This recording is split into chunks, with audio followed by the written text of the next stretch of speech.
So welcome everybody to a special today. We're going to be interviewing a gentleman who not only has had multiple iterations of his career, but also has managed to do things that most of us would only dream of, and that's being paid to attend some of the largest gigs in the world and take pictures of people. Lionel Richie, Midge, Ultravox, for those of you that don't know who Midge is, Simply Red, and many, many more. We're going to be talking in detail about how he came to do that right now. So please welcome Peter Freeth. Hello. Hello. Good to meet you, Carl. And you, mate. So here we are. And briefly, I just want to tell the audience how we met. Sure.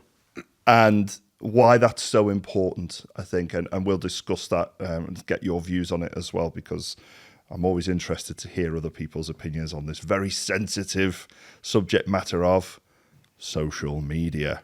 Rah. So Peter and I met on LinkedIn, of all places, and Peter was actually, he had this great post up, and we were just talking about this before we actually launched the cameras.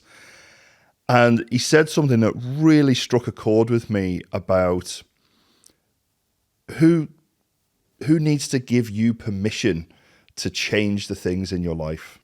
And it was a wonderful post, and I just sort of went, oh God, this guy's really spot on the money. And ever since then, I've sort of kept in touch with him, and he put another post up saying he was looking for some guest speakers for somebody else's podcast, I think it was. And we exchanged messages. I said, look, I've got a podcast. It'd be great to have you on. So the power of social media and how that can impact your credibility, your authenticity, your business profile. So now I'm going to pass this over to Peter and get your view on it, mate. What do you think about the power or not power of social media as a force for good first? I think if we go back to before there was social media, so I'm old enough to remember a time when if you were meeting your friends on a Saturday night, you would just agree a week in advance, I'll see you by such and such a place, and you'd be there or you wouldn't be there. Yep. Or if you didn't have a phone in your house, your friend would go and wait in the phone box at the corner of the street and wait for you to call them at a prearranged time. So, and your network was limited to who you'd physically come into contact with, pretty much. And now we've got, as you said, we've got this ability to build a network with people we've never physically met, but where we can see that we've got something in common, some shared interests or some shared work history or some shared aspirations or places or educational background, all of these different things that if you met somebody by chance, you would say, oh, we had something in common, we had something to talk about. And so I think there's great potential to be very selective in finding like-minded people or people who've got, as I say, similar interests or career aspirations, and really to grow that network beyond the boundaries that we as human beings can only reach so far. We can only travel so far. We can only shout so far. So I think throughout history, we've developed better communication tools to reach further, to reach more people, newspapers and all these sorts of things, radio and so on. And so I think giving us ordinary people the ability to tap in to that kind of reach is very powerful. Of course, as soon as you start communicating with any group of human beings, you find there are going to be some in there who are not like-minded. And, and I think actually one of the hidden dangers of social media is that selectivity, is that we're going to surround ourselves with people who are like us, and then we start to kid ourselves that everybody's like us. And if you think back to the days when we worked in offices or we had neighbours or you went to a local pub and talked to the same people, there were lots of people who you disagreed with. Yeah. Didn't support the same football team as you, didn't have the same interests, didn't see the world in the same way. And you had to figure out how to navigate around that. So you had to have a disagreement and agree that, to disagree or you might even change your opinion about something.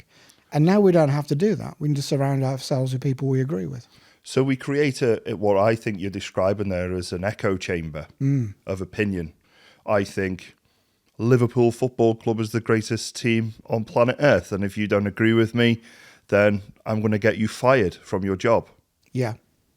That's the really, really toxic element of social media, isn't it? You know, if I don't agree with any opinion that you have, obviously I don't support Liverpool Football Club because that would mean I was mad.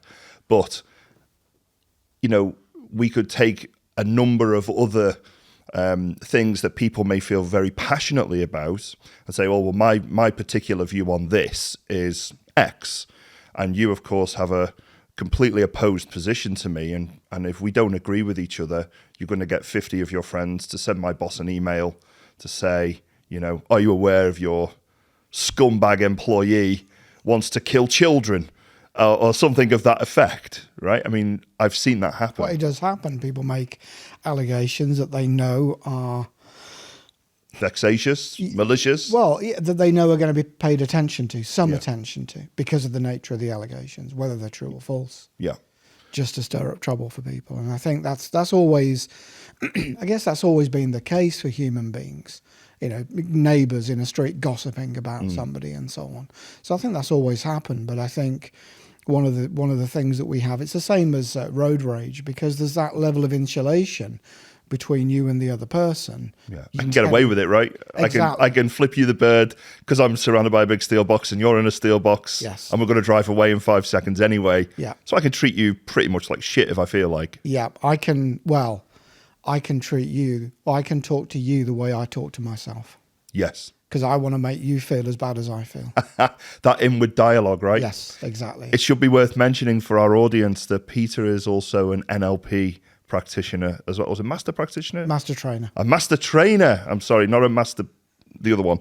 A master trainer. So it's always interesting to get people with deep insight and deep understanding of how our internal processes work, because sometimes, and we're going to come on to this about giving permission shortly, I'm sure, but this is one of the most interesting parts of our social construct, I think, at the moment, when we're trying to set up new things, when we decide, do you know what, Peter, I think I'm going to quit my 9-to-5 job today, or not maybe today, but I'm going to put a plan in place and I'm going to quit it in 3 months from now, but I'm going to go home and talk to my wife and talk to the kids and put a financial plan in place. And what I hear when I see that, yes, you could argue that's very sensible, but I'm also hearing lots of barriers to give me permission to say, oh, well, you know, my wife thinks it might be a bad idea and the mortgage is going to go up in 3 months, so maybe it's not a good time to shift, and kids are going to uni in September, so they're probably going to need me to.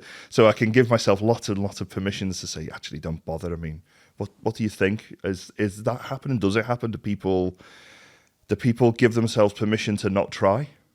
Oh, very much. And I think people get tangled up between the practicalities of how to make something happen and the reasons for that thing to happen. And what tends to happen is people make the practicalities part of the decision rather than part of implementing the decision. Right. So those practicalities get in the way, as you say, of even choosing to do something. So let's say it's give up 9-to-5 job, start an own business. And as soon as I think, right, that's what I want to do, I'm going to think, oh, how do I do a tax return? What am I going to call myself? Where am I going to work from? What do I need? Do I need any qualifications? What resources or equipment do I need? Where am I going to get business cards from? None of that has anything to do with my decision. That's all how I'm going to put that decision into practice. And when I actually come to do that, I'll find half of those things that I think were important are totally irrelevant. And there's a bunch of other stuff I hadn't even dreamed was relevant. Suddenly I find I need to do. And so I think what ends up happening is, and it also happens where people share those plans with others who are well-meaning and want to help, but also they want to protect. And not only friends and family, let's say, they don't not only thinking about you and they want to protect you and make sure you don't make a mistake or do something silly like give up a really good, secure, stable job that you'd be crazy to walk away from. And who cares if you don't enjoy it and you hate it? That's that's life, that's work, that's what you have to put up with to have that security. So you'll have people giving you that, asking you questions from that sort of angle. But I think also that network that you've got around yourself, they're also protecting themselves, because we all exist within a network of relationships. If you think every job title or every title we give anybody, mom, dad, son, brother, CEO, accountant, whatever, they're all describing relationships.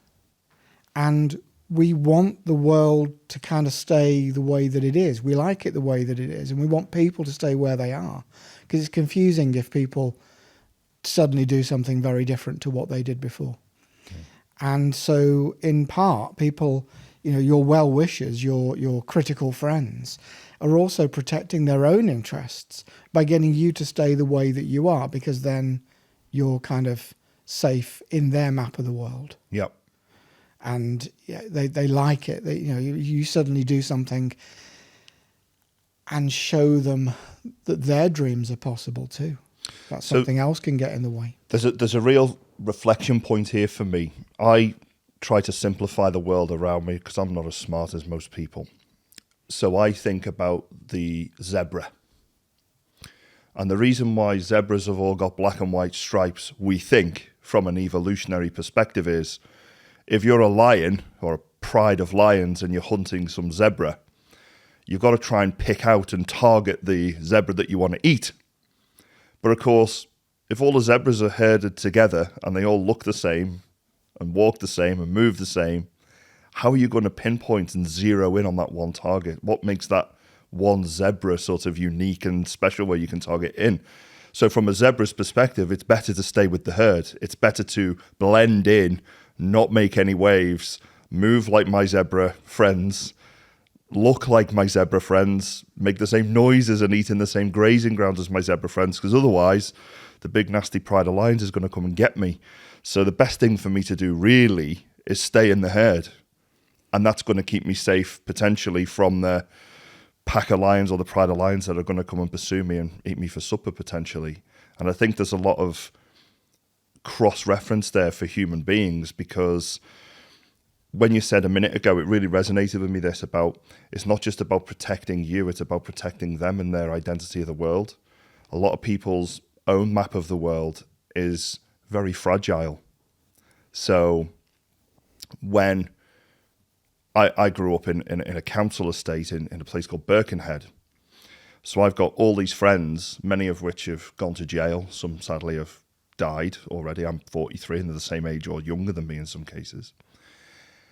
But when you grow up with the exact same background, from the exact same street, gone to the exact same school, got the exact same education, and one of those people in that group has been potentially hyper successful and gone on to become financially successful, business successful, whatever your view of success might be. And you look at your own life and say, well, I didn't get those things. So what can I blame?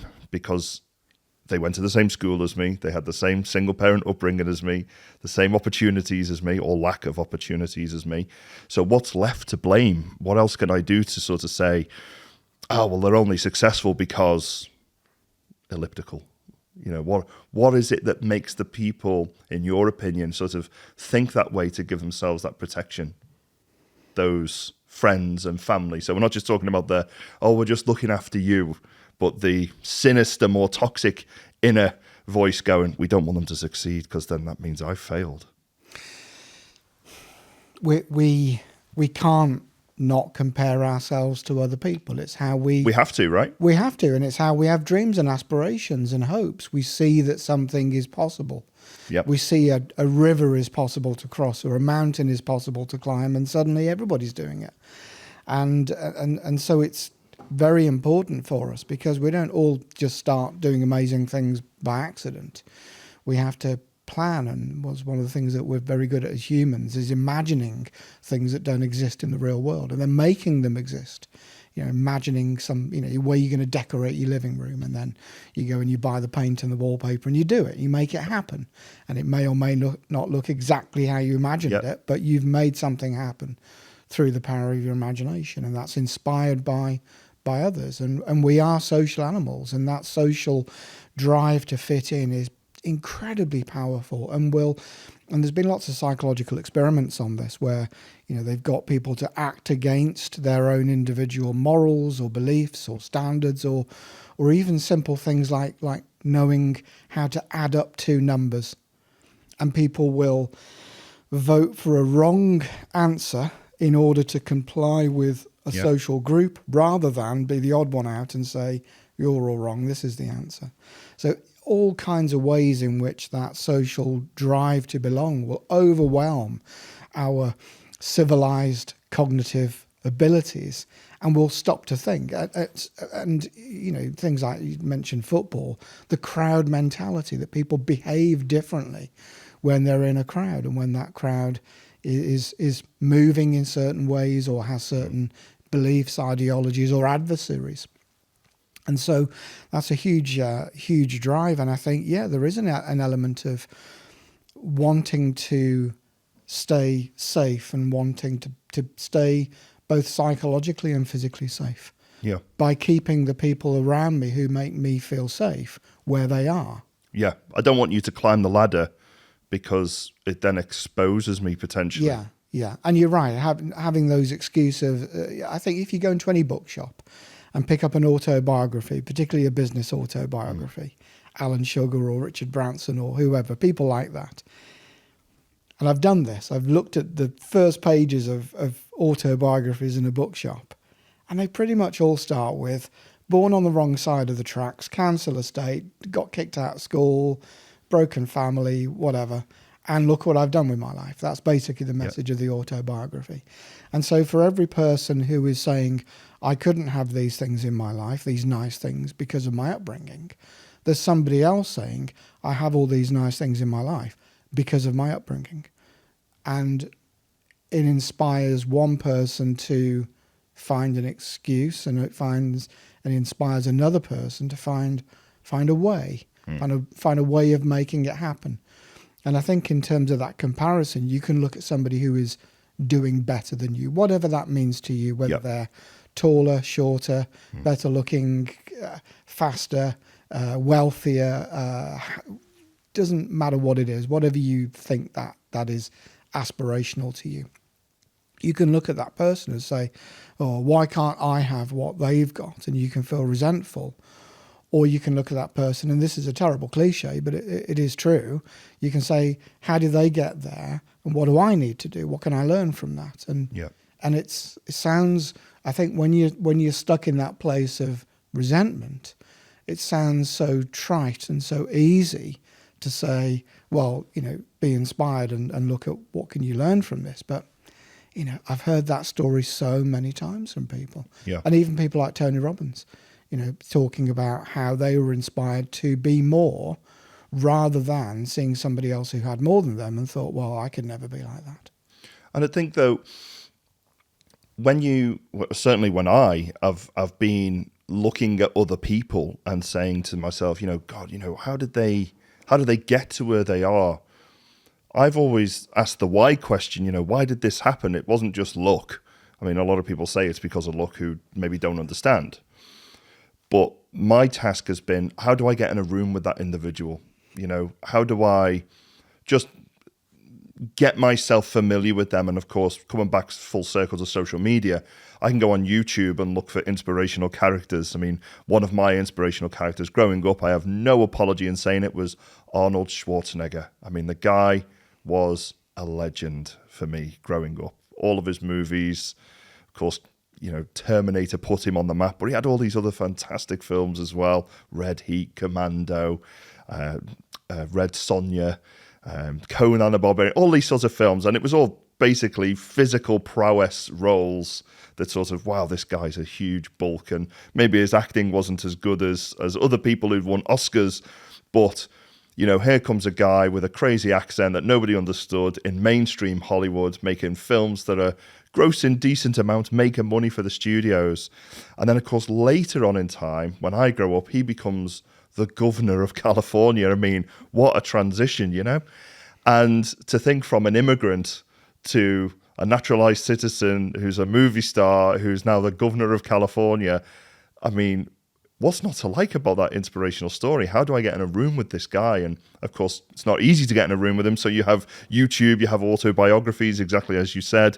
I've got Arnold Schwarzenegger Total Recall in my library. It's one of the first books I actually went out and bought because I thought it was an essential for my library. But there are people that will make excuses, though. There are people that will say, he can't teach me anything. I mean, what does Arnold Schwarzenegger know about my life? I don't come from Austria. I don't want to be a champion bodybuilder. I don't want to be a movie star. I don't want to be the governor of California. Do you think perhaps we don't teach enough lessons to young people in the education system, perhaps, where we're teaching people to connect the dots and think abstractly, like in an art and creative design sort of setting, rather they're thinking more linear, more logic solving, and we're not giving them the opportunity to find abstract dots to bring them into their own lives? I work quite a lot with schools, so I'm a trustee, and I've been the chair of a trust. I've been a trustee in another trust. I mentor a CEO of another large trust, and I think schools and school trusts are generally doing a lot to try and inspire students in that way. And that's often at odds with the government system, which is set up around what can be measured and what can be compared and analysed and what's easy to measure, like maths and English. And the schools, I think, to be fair, the good schools are working very hard to try and balance that with the sort of things that you're talking about. And of course, that means there are a lot of schools that aren't able to do that aren't finding that balance. And they're saying, we don't have the money, we don't have the resources, we don't have the staff, we're in the wrong area. Our kids' parents are disadvantaged. They won't do this, they won't do that. They won't do homework with them, they won't read to them.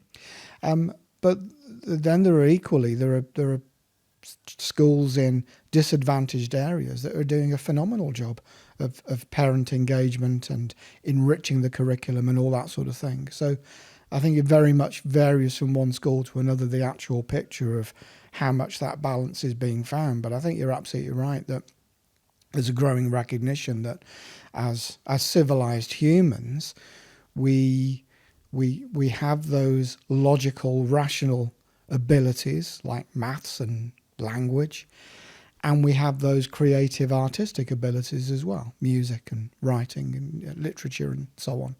And we have that, and if we find a balance of that, then we are happier, and from the government's point of view, we are happier, more productive employees. Yes. If we've got that balance in our lives, whether that balance is to be found by going to the gym or by going to a book club or an art club or playing music or whatever you want to do. But if you've got that balance in your life, I think that's tremendously important. And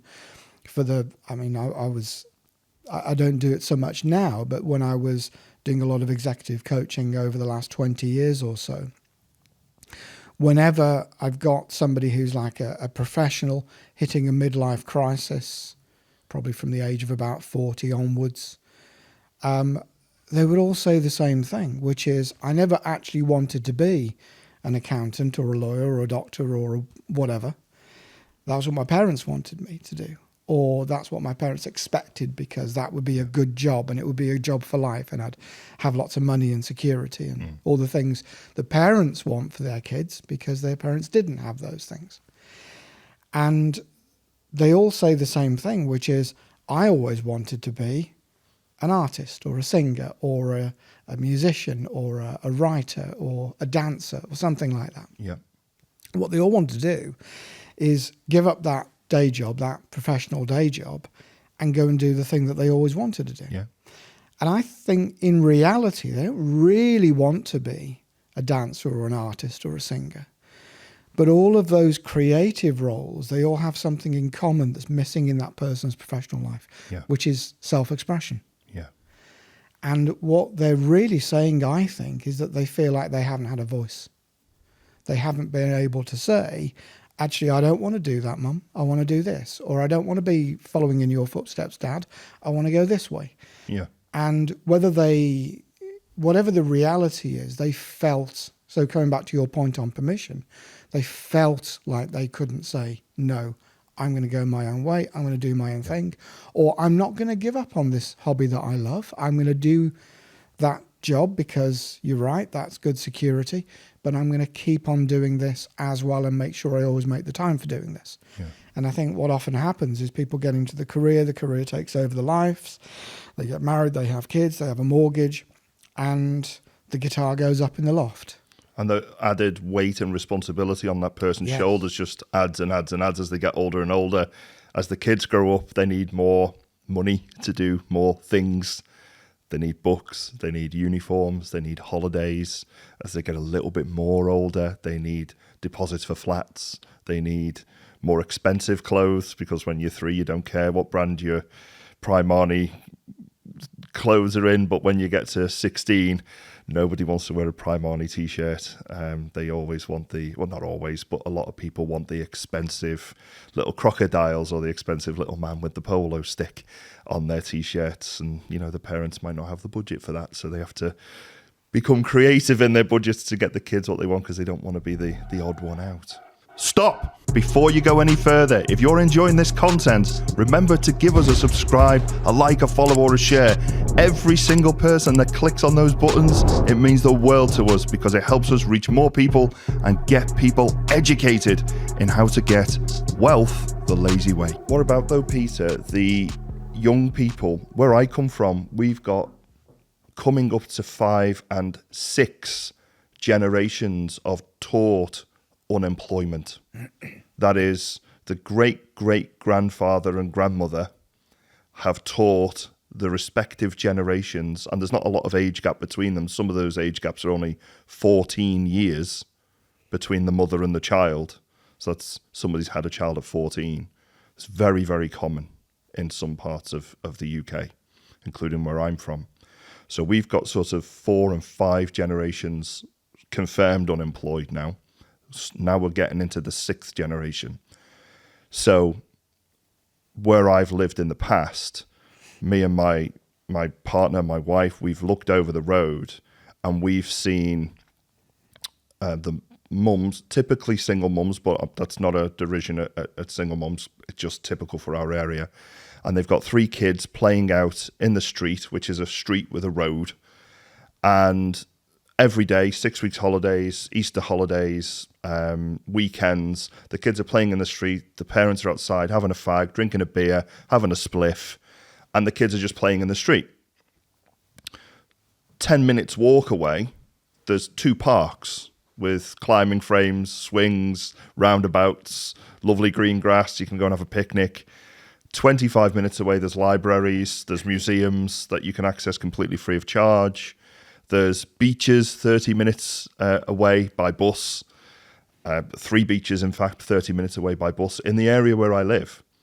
So what chances do those children have of being able to sort of express themselves when their world is so, I want to use the word small, because there's so little exposure to what's possible, what's available, when their whole world is going out on the street. And that's it. That's their entire world, except for obviously going to school, and that's where they have the perhaps opportunity to explore. But as we've just discussed, many schools have that sort of maths, English, history, geography. Have you passed your grade? Because that's how we get our funding, right? So we're not really interested in you exploring who you are. We're more interested in, have you got the grade we need to get that extra bit of funding, or have you got, God forbid, an educational healthcare plan because we get more money for you, because we can hire an SEN coordinator and we can hire an SEN teaching assistant and we can get this extra provision for you. The system seems rigged against those children who are playing in the street. How do we reach them? Because I was one of them. So how does the system, or not even the system, how do you envisage we can reach those people to better their circumstances? Those people and those families are, to look at it from a slightly different point of view, they are living, they are surviving. So if they're not aspiring to create a different lifestyle for themselves, then in some ways I think we're imposing a value or a judgment on them by comparing them to our own circumstances. So if you take your kids to the park, you think that's a good thing. Well, all the kids should go to the park, and we might say, well, that might be true. I saw a documentary series on the TV, where a guy whose name I forget was going and spending time living with different tribes in rainforests, and he's with this little tribe in the Amazon, and they're walking through the jungle, and it's all thick trees and undergrowth and so on, and the guy's sort of showing him what he does when he goes off hunting and checking his traps and so on. And he says, a jaguar's come through here, and just this morning. And Bruce Parry, I think it was the guy who's gone to see them. He said, how can you tell? He said, this leaf's moved. I said, how would you know a leaf had moved? I mean, and so just in terms of thinking about what you said about their world being so small, we could say this tribe living in this tiny little pocket of the Amazon rainforest, their world is physically small. Yeah. But we would also, in our built-up concrete 9-to-5 world, say their world is so rich and it's so natural and it's so vibrant and they're so close to nature and so on. I think the complexity or the size of the world is what our human mind imposes on it. You think of everywhere you've ever been in your life, every city you've ever visited, every restaurant you've ever been in, every person you've ever met, and your mind creates that map that for you is the world, because that is your world, and their world is that street, that area. And when my parents grew up in the Black Country and would go to the seaside a couple of days a year, on an annual sort of outing that was the company outing or the local area, whatever it was, on a bus to the seaside, that was a novel, exciting thing. My brother-in-law didn't see the sea until he was in his 30s when he married my sister. So I think to say, we could sit here now and I could say, oh, have you never been to Japan? No, well, Oh, you haven't lived. Yeah, you haven't lived. Exactly. Yeah. And so we're all comparing ourselves. Are those people happy?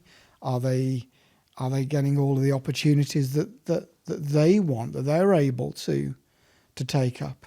You mentioned luck earlier, and I think a large part of success is down to luck. But luck isn't random. It isn't something that only comes, once in a lifetime. I think luck is there all the time. And most of the time we're ignoring it. What did they say? What was was it the Edison quote? Luck comes dressed in overalls and looks like hard work. And chance favours the prepared mind. Yes. Louis Pasteur. Yeah.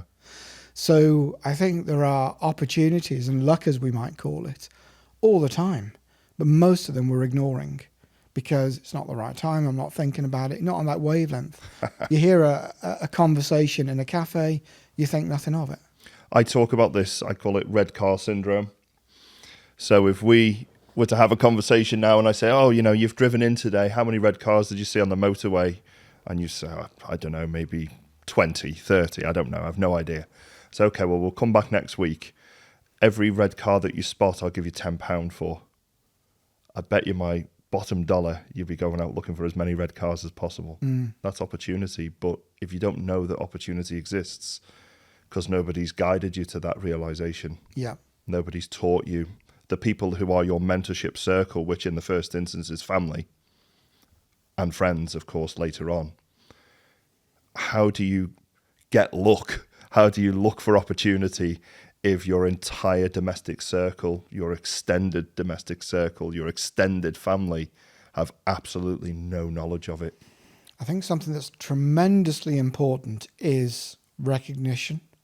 It's all very well, you might be going through somebody's bins or a skip, and you find a book, an autobiography by somebody, and you read it and you think, wow, this is amazing. Yeah. This shows me a world I never thought existed. When I started working in the telecoms industry back in the mid-'80s, there was a guy in our regional office in Telford who was a lab technician. He used to do repair electronics. And he told me that he'd started down that career path. He was working as a binman. Wow. And in somebody's bin one day, he found a book on electronics. Wow. And started reading it and thought it was really interesting. And then here we are as a lab technician many years later. Yeah, he was largely self-taught. Wow. And now he's in the lab, repairing stuff. And not to say that's the best job in the world, But for him, that would have been his perfect job, though. For him. It was allowing him to explore more of his potential, to be more of what he's capable of, and just in very, very simple physical terms. If any human being can do something, we can all do it. You might say one person's fitter than another. I'm very unlikely to be able to run 100 meters in 10 seconds. Yeah, well, but I could run. You're not Usain Bolt, and neither am I. But we know how to run. Yeah, I can run 100 meters. Sooner or later, I'll get. Yeah, you'll get there eventually, right? Yeah. Might have to stop for an ice cream halfway, but we'll get there. So, but in very broad terms, I think when we get to the edges, the very limits of physical capability that we see in things like sport, then difference of a hundredth of a second from one person to another makes a difference, but it doesn't make any difference between you and me. Yeah. Now, if we were living out with those zebras that you mentioned earlier, then getting away from a lion, that makes a difference.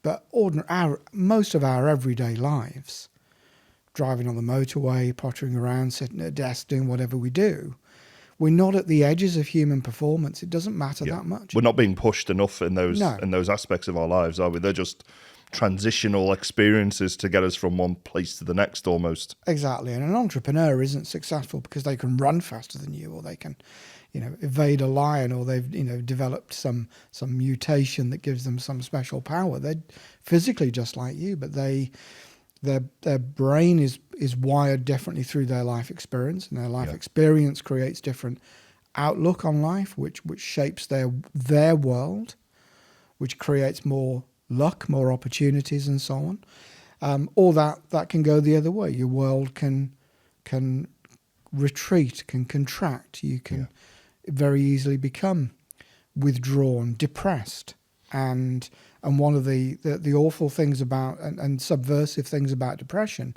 is as you become depressed and isolated from people, you feel much less inclined to want to go out and talk to people. So having a conversation with somebody is really, really hard work when you've got downward depression. spiral almost then, isn't it? Yeah. It's I don't want to talk to anybody today, so I'll sit at home and think about how these negative things are impacting my life. The very thing that would get you out of the depression is the exact thing that you don't want to do. And I see this a lot when I attend networking events. I run my own networking event. I attend other people's networking events. And time again, when I see new people at the networking events, they say, "Oh, I didn't want to come tonight. I just, that fear of coming in. And the body language does all this, and you can see the closed, and they're wincing, and they say, I didn't want to come, but then I thought, no, I've got to go. If I'm going to do this in property or business, I have to." And then the body language changes, and it's this determined, adamant thing, and the shoulders go back. I have to go. And I noticed the difference, and it's great to see, actually, and then they come and they go, and it was great. And I had nothing to fear, and everyone's so nice, and all these lovely things have happened. And really, there was a monkey on their back. There was a gremlin on their back. It was their own self-doubt, their own their inner voice telling them, don't go, you can't go, you're not going to fit in, you don't have the information that you need, you're going to be an idiot if you walk into that room with all of these really super informed and super educated and talented people. What are you going to add? And you can hear the voice when they're talking to you, I didn't want to do this. And you think, goodness, that's a really dark world to live in. And then they break out and they get into the light, as it were, and to see that transformation, to see that change. And I see it everywhere in the world. It's not culture specific. I see it in Southeast Asia. I see it in the European Union. I see it in the UK. I see it in the United States. Everywhere I travel, I see the exact same thing. Because we're all self-conscious. We all have this horrible thing that all intelligent animals have, not just us. And it's something which all the self-help gurus are telling you should have more of. Yeah. But actually, it's a really horrible thing to have. And I would highly recommend we give it up if at all possible, which is that we're all self-aware. Yeah. And as we're self-aware, we become self-conscious. Yeah. And you go into a situation where you don't know what's going to happen, and you start to project your fears onto other people. You see somebody looking at you, and you see them scowling. You see somebody talking to somebody else, you see them ignoring you. Yeah. And we start to project those fears onto other people and start to attribute cause. You were talking earlier about sort of being cause and effect and being in control and so on. And we start to project that onto other people. And we make other people responsible for how we feel. Absolutely. And I feel reluctant to go to that networking event because those people are going to be unfriendly. They're not going to want to talk to me. They're not going to let me in. And I had a wonderful story from somebody who worked in an accountancy years ago. I was running a series of workshops on networking skills for a Chamber of Commerce. And this guy said there was an older partner at the firm that he worked for. And he would go to networking events and there'd be a circle of people standing with cups of coffee all talking to each other. And it's like a little fortress of people, and stops any newcomers from getting in. And he would watch this older partner at the firm from a distance, and he would see him go up to the edge of this circle, and the circle would just open up and he would join it, and now he's one of them. How did he do that? And the magic, right? Yeah. So what he did was he positioned himself in the room close enough he could hear what this person said, because he thought he was coming out with some great incantation, some fantastic thing that he was saying that was making these people want to accept him into their literal circle.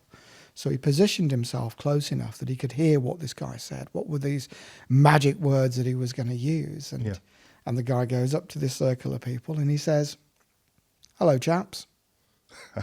The magic. And they let him in. Yeah. And that was it. And you could say, "Oh, well, he's making the effort. It was that simple. That was all he had to do."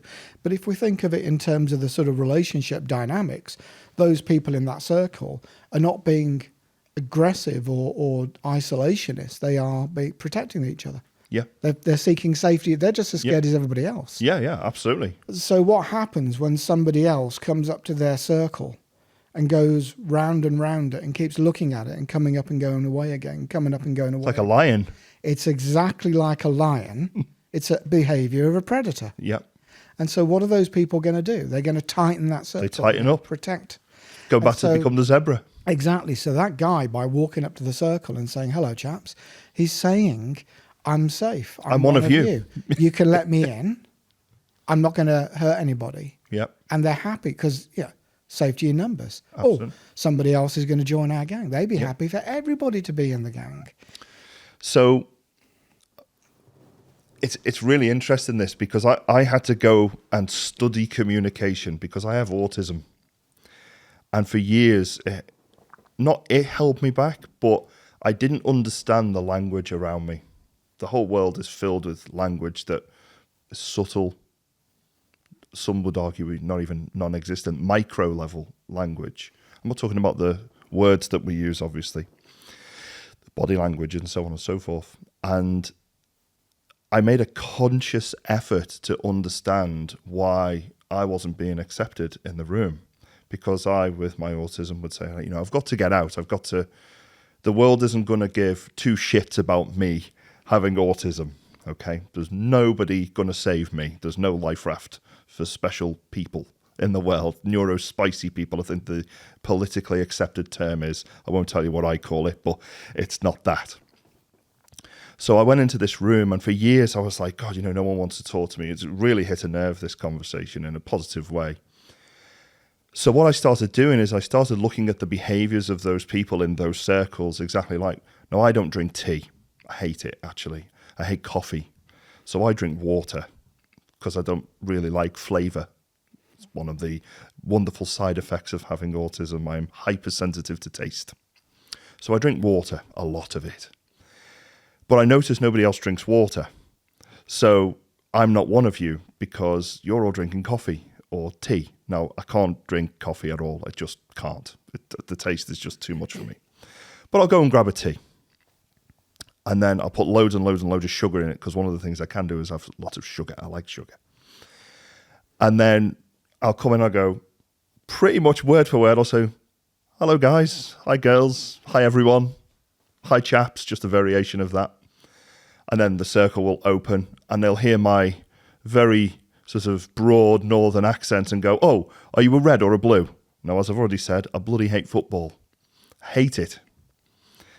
And I'll say, I used to say, oh, I don't like football. And then I realised I'd watch the micro language of their eyes and they go, oh, he doesn't want to speak to me then.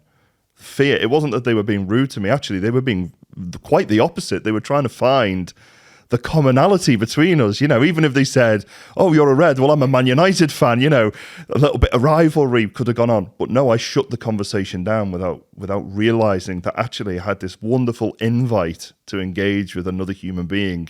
And it was me. I was responsible for dismissing that other human being's invite to have a conversation. And then I get surprised and also upset as well when they turn their back and talk to somebody else. Because there's an awkward moment of silence where, okay, he doesn't like football. I don't know what else to say because he's just said, I don't like football. And that was my response. So they're like, oh, okay, a bit of uncomfortableness. And then they go and do something else.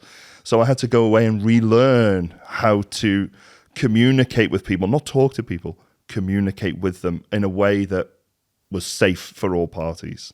And I think it's not too difficult to imagine the range of small talk conversations that where people are going to make conversational offers.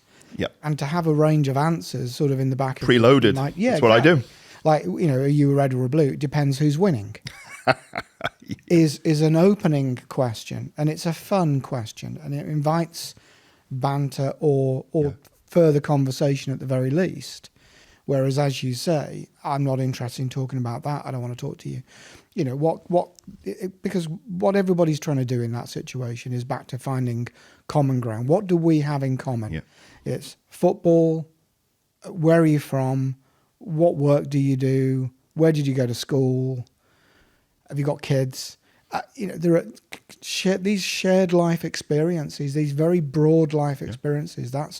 We're trying to find out, what can I talk to you about? Because it doesn't actually matter what I talk to you about as long as we are exchanging information. It's the communication, right? Yes. The subject of the communication is largely irrelevant. Yeah. All I'm trying to find out is, do you move your head like me? Yeah. Do you eat the same foods as me? The grass, I'm coming back to this Are you again. on my side? Are you safe to be around? Yep. Are we here for the same reasons? Yep. Do we want the same kinds of things out of life? And wherever I've travelled in the world, and I've been lucky for a long time to travel a lot with my various jobs, I always find that everybody everywhere in the world I've ever met is pretty much the same. We're all the same, right? We all want the same things out of life. We all love the same things. We all hate the same things.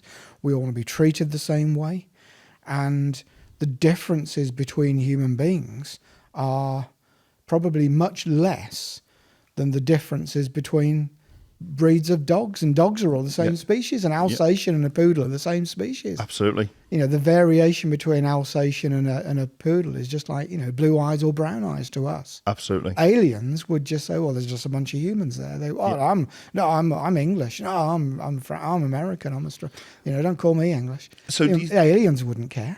So do you think then the new world order, I call this, where my opinion matters and my feelings matter, most importantly, my feelings are far more valid than yours? I see this very often, particularly on social media. I don't agree with you on any subject at all, whether you're a red or a blue. And therefore, because of that, I'm not just going to say, you know, Peter, I disagree with your opinion on this. And this is the reasons why I disagree with your opinion. And let's have an informed discussion perhaps even a heated discussion where you and I are going to exchange a few red, angry-faced words with each other. But at the end of our discussion, we're going to part and say, you know what, I really enjoyed that discussion. Thanks for taking the time to explain your dichotomic point of view, your opposite point of view to me. I appreciate and value the insight that you've given me. But we don't do that anymore, it seems, anyway. I mean, what do you think on that? And I think social media and the internet in general has been a big part of that, because we're all able to broadcast without having to listen. And it started with blogs back in the 90s. I can write my opinions in a blog, and I don't have to read anybody's comments or replies. I don't have to listen to anybody.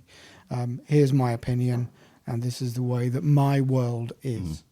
And I think what we've all gotten used to through social media is posting, I think such and such. They've just put a 5G tower down the bottom of our street. We're all going to get COVID now. Or the opposite view, whatever. But everybody's broadcasting their views and trying to get other people to agree. Because if I can get other people to agree with me, it means I'm normal. Validates me, right? It validates my whole essence of who I am. And so if I am saying I'm going to discount you as a person because your beliefs or opinions disagree with mine, then what I'm actually broadcasting is my insecurity. Because if we were to have a conversation about some subject that we are very much opposed on, we'd find a bit of merit in both ways of seeing things. Yeah. And we'd probably find some common ground, even though we had very opposing views on what should be done about tax or what should be done about some law that's coming along or whatever it is. Whether the UK should have left the EU or not, we could have had very opposing views on that. And actually, we both want the same things.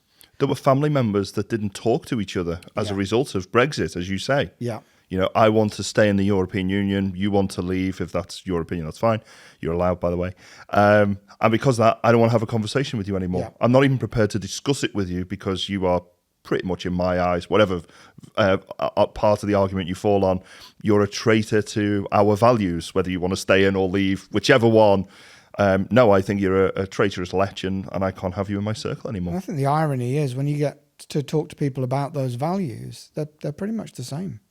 And when over the period that I was doing a lot of coaching and leadership development and HR related work, I'd quite often do sort of conflict resolution with teams. And where you got these opposing views, more often than not, it was people who energetically wanted the same things, but they disagreed about how to get those things. Yeah.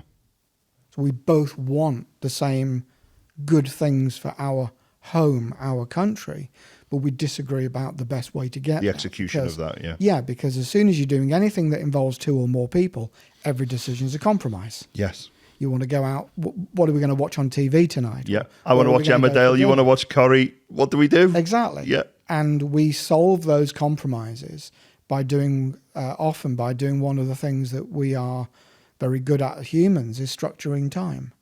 We'll say, well, we'll record one and watch the other live, and then we'll watch the other on +1, and then it doesn't matter. We can both have what we want. Except for when you're a child of the 80s and you didn't have no record. Exactly. You had channel 1, 2, 3 and 4. And that was it. Yeah, you had a TV. No 5 back then. Well, the solution was a black and white portable TV in the kitchen. You had to go and get a little black and white, didn't you? Mum will go and watch it in the kitchen. Do you remember they had to stand with the aerial just to get it tuned in? And like, no, don't move. And you're like on one chair, on one leg. You know? Yeah, so we all get to watch the A-Team on a Saturday afternoon. Yep. Mum wants to watch...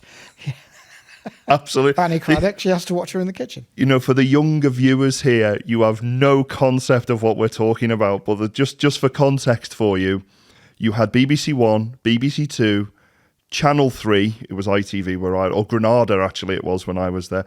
And I'm young enough to remember Channel 4, but we didn't used to have Channel 4 either.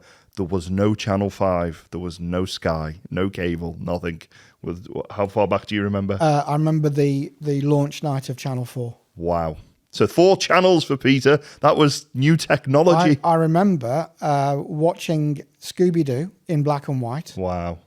And the guy from Radio Rentals or Rumbelows or wherever it was that we rented the TV from, coming and bringing the colour TV halfway through me watching Scooby-Doo. Oh my And I realised, oh, it's in colour, yeah. Do you remember having to put 50p in the telly? We never had that. Okay. Yeah, never had that. But I think we rented the TV and it was black and white. And then, yeah, literally halfway through Scooby-Doo, we got a Wow. TV. See, colour, I mean, we have lived through so much innovation that young people today, sort of anyone sort of 11 through to 20, would have zero concept of how difficult it was to get a colour signal to tune in, because there was no digital, it was all UHF. And then the other thing was going to the phone box. You already mentioned this before, because we didn't have a phone. So you had to go to the phone box at the end of the street, and everybody had the number for that phone box at the end of the street. So like, I'll phone you at 4 o'clock, so make sure you're there. And if there was some drug addict on the phone trying to score, you were knackered because he was taking up the phone. And usually our phone box was covered in pee and all kinds of other undesirable stuff. But how does this all relate to business? So this channel is about helping people get started in business, get a side hustle. Why is this so important to understand how people think, how they feel, how they act, communicate? Why is it so important for somebody to understand all of these quite large concepts that we're talking about? I know we've broken them down a little bit, but why is that so important?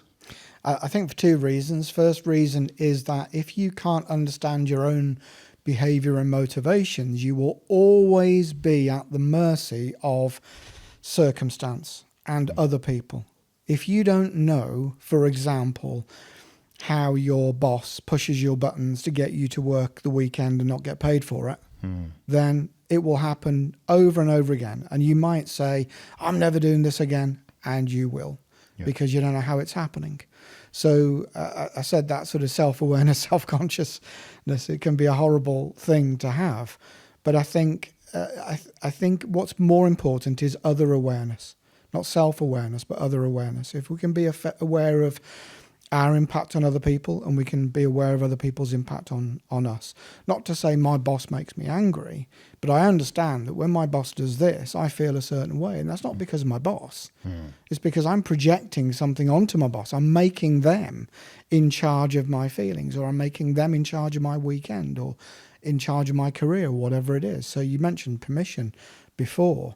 I'm allowing them, because it suits me to do so, to call the shots in my career. Because actually, if I don't call the shots, and this is back to what you were saying about the sort of background and growing up and the excuses, if I can blame my boss for not promoting me, then my lack of ambition isn't my fault. Yes. And that's soothing. Yes. And it's a lovely story. Oh, you wouldn't believe who's just got promoted in the office, that moron. They just... I can spend 40 minutes in the pub. Whatever. Doing that, can't I? I can spend half an hour in the pub with my wife or whatever. What you want to do, you want to leave, you want to start. No, I'm not going to do. I'm not going to give them the satisfaction of having me leaving. I'm going to, It's a great 3 weeks conversation, though, isn't it, that you can have with your friends and family? Wonderful, and it's soothing. Yeah, it's soothing. It makes you feel like, we call it stroking the ego. Yeah, it makes you feel like your world is okay. Yeah, it's not you, it's them. And you're normal, exactly. It's not your fault at all. You're doing everything right. It's. I think one of the things I've learned through all the rich and varied mistakes I've made in my life is it's my fault, and I guess the converse of the word fault is it's my choice. You've just hit a nerve with me there. I've got to pick this up. You said my mistakes. And the reason why I want to pick up on this is because my experience all over the world is when I meet people who acknowledge that they made a mistake. So I personally am going to hold myself to account on the mistake that I made. Yes, Peter, did this, and this, which led to me making a mistake. But ultimately, it was my choice to make that mistake.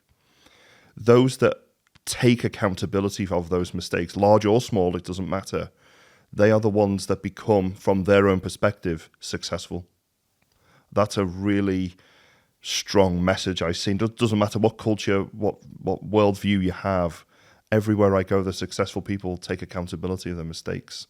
Do you have any experience of that? Yeah, and I think it's the same structure as superstition. Right. That if the failure or success of our crops this year is based on how many goats we sacrificed, The crops failed. Not enough Yeah. goats. Not enough goats. What can we do next year? Let's get more goats. Yeah. And if we're always attributing if I'm always attributing my success or failure or my ability to do something or not do it on some external, unpredictable, uncontrollable force, like the seasons or my boss's whims or whatever, then I can't change the path that I'm on. Even if I can see 99% of that was down to my idiot boss. Yeah. But I can only control the 1%. So I can do something about that. And actually, just in terms of what we call the neuroplasticity of the brain, your brain's ability to rewire itself based on life experience, your brain is lazy. It won't rewire itself if it doesn't have to. So if you can... Lazy. That's the reason why it's called that, by the way. if your brain, if your entire system as a human being can just carry on doing the same thing day after day in the same world, then it will, because that's easy. We don't have to think in order to function and survive. That's nice. But when we're presented with changing circumstances, changing environment, things like climate change, being made redundant and having no choice now but to go and look for something else, whatever it might be, we can become adaptable. And there's a really, really simple way to increase your capacity to adapt. And that is to do simple everyday things different.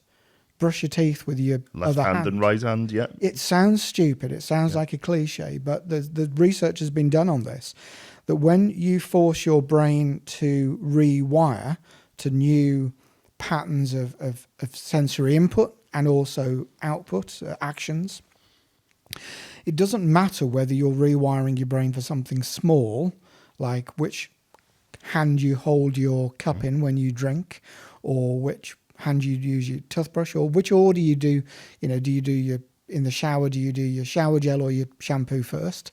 Switch the order around, or something like just simple stuff. Because your brain doesn't differentiate between small things and big things. If you think of something big, like becoming successful, starting a business, something that seems complicated, you as a human being can only influence what you can touch, and you can only do what you can only take action with what you can do with your arms and legs.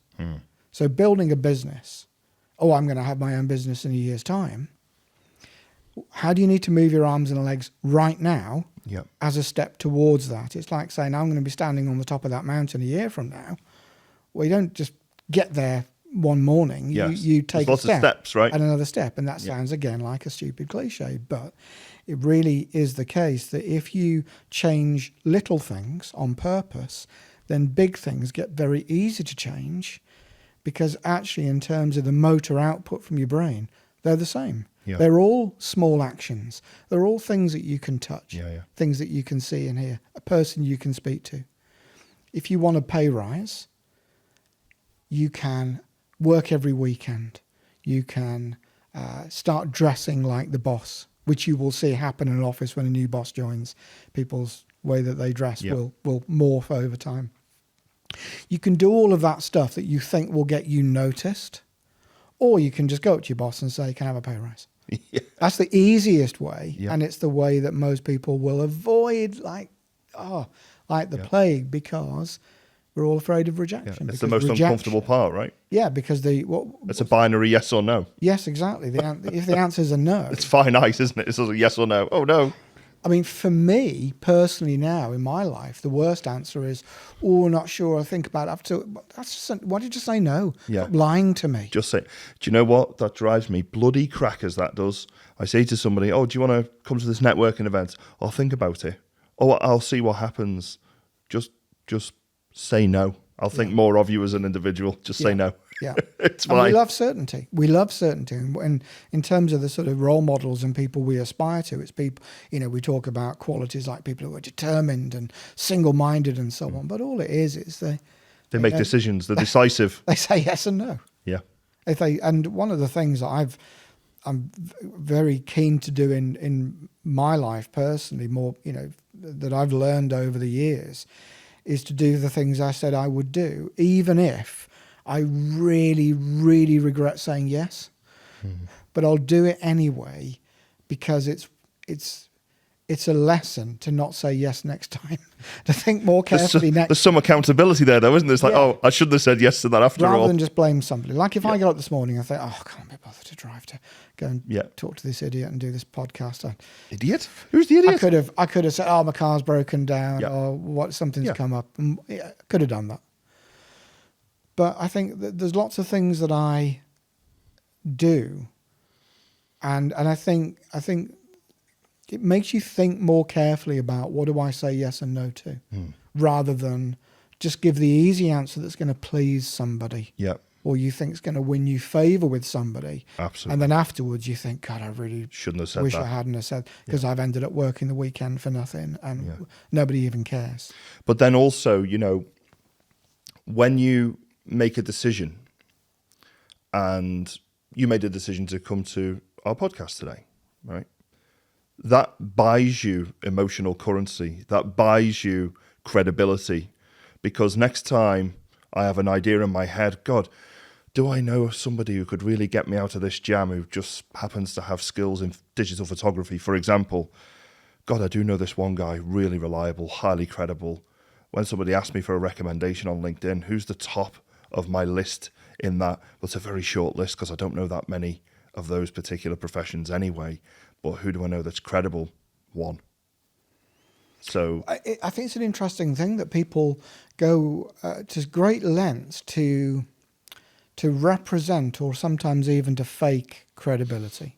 And what have we got? We've got things like reviews and Trustpilot and Google Maps reviews for local businesses and so on. And obviously word of mouth. You're going to have a portfolio. You're going to have a CV that says all the things you did and all the projects you worked on, and all the well-known names of clients you've worked with and so on.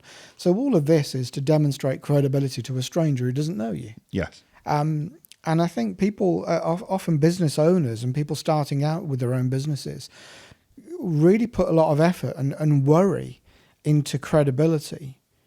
And yet getting credibility is the simplest thing to do. So if you say you're going to phone somebody at 11 o'clock, you phone them at 11 o'clock, even if you've got nothing to tell them. Yeah. Because you said you would. That's it. If you say you're going to send somebody an email this evening, send an email this evening. Even if the email says, just sending you an email as promised, but I don't have an update for you yet because I'm still waiting for X, Y, Z. As soon as I get that, I'll update you again in the morning. Yep. Whatever it might be. Just really, really simply saying you're going to do something and then doing it, no matter how small or big that thing is. Credibility isn't, I'm going to show you some pictures of other clients I've worked for, because what does that mean to me? You're going to show me some stuff that isn't mine, that you did for somebody who isn't me, in response to a need that I don't have. What's that got to do with me? And I'm having to, as the client, I'm having to juggle and sort of mentally sort of adapt what you've done for somebody else and think, is this relevant to me? Is this the kind of thing I want? Credibility is, do you say yes and no? Do you know what you're talking about? Do you ask questions that demonstrate subject matter knowledge? Do you simply do the things that you say you're going to do?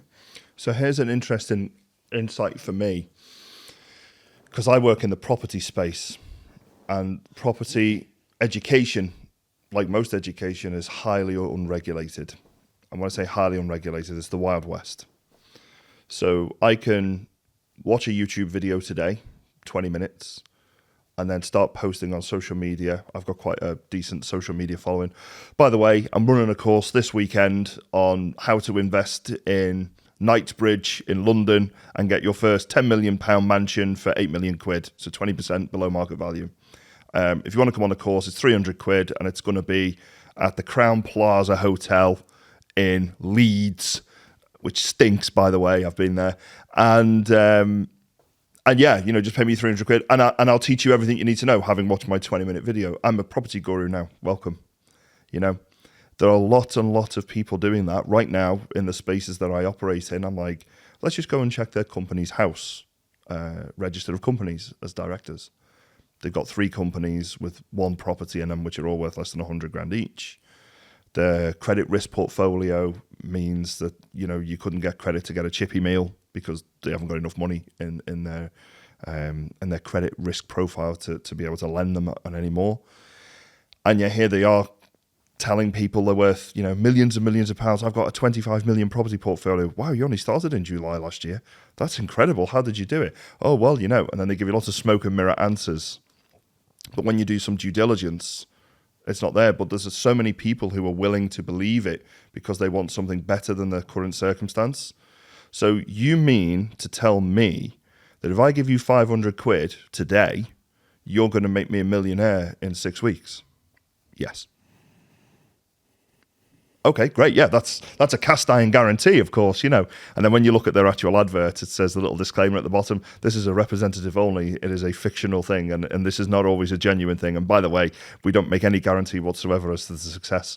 And then when you go on the course, they then charge you like $5,000 to do their mentorship. Why are good con men so good? Yeah, that's the question. Go on. It's not because they're good con men or they're slick or they whatever it is. It's because they pick people who are greedy. Yeah. The targets are greedy. They want to believe. Or desperate. When you just said, if you give me 500 quid today, I'll turn into $1 million by whenever. Yeah.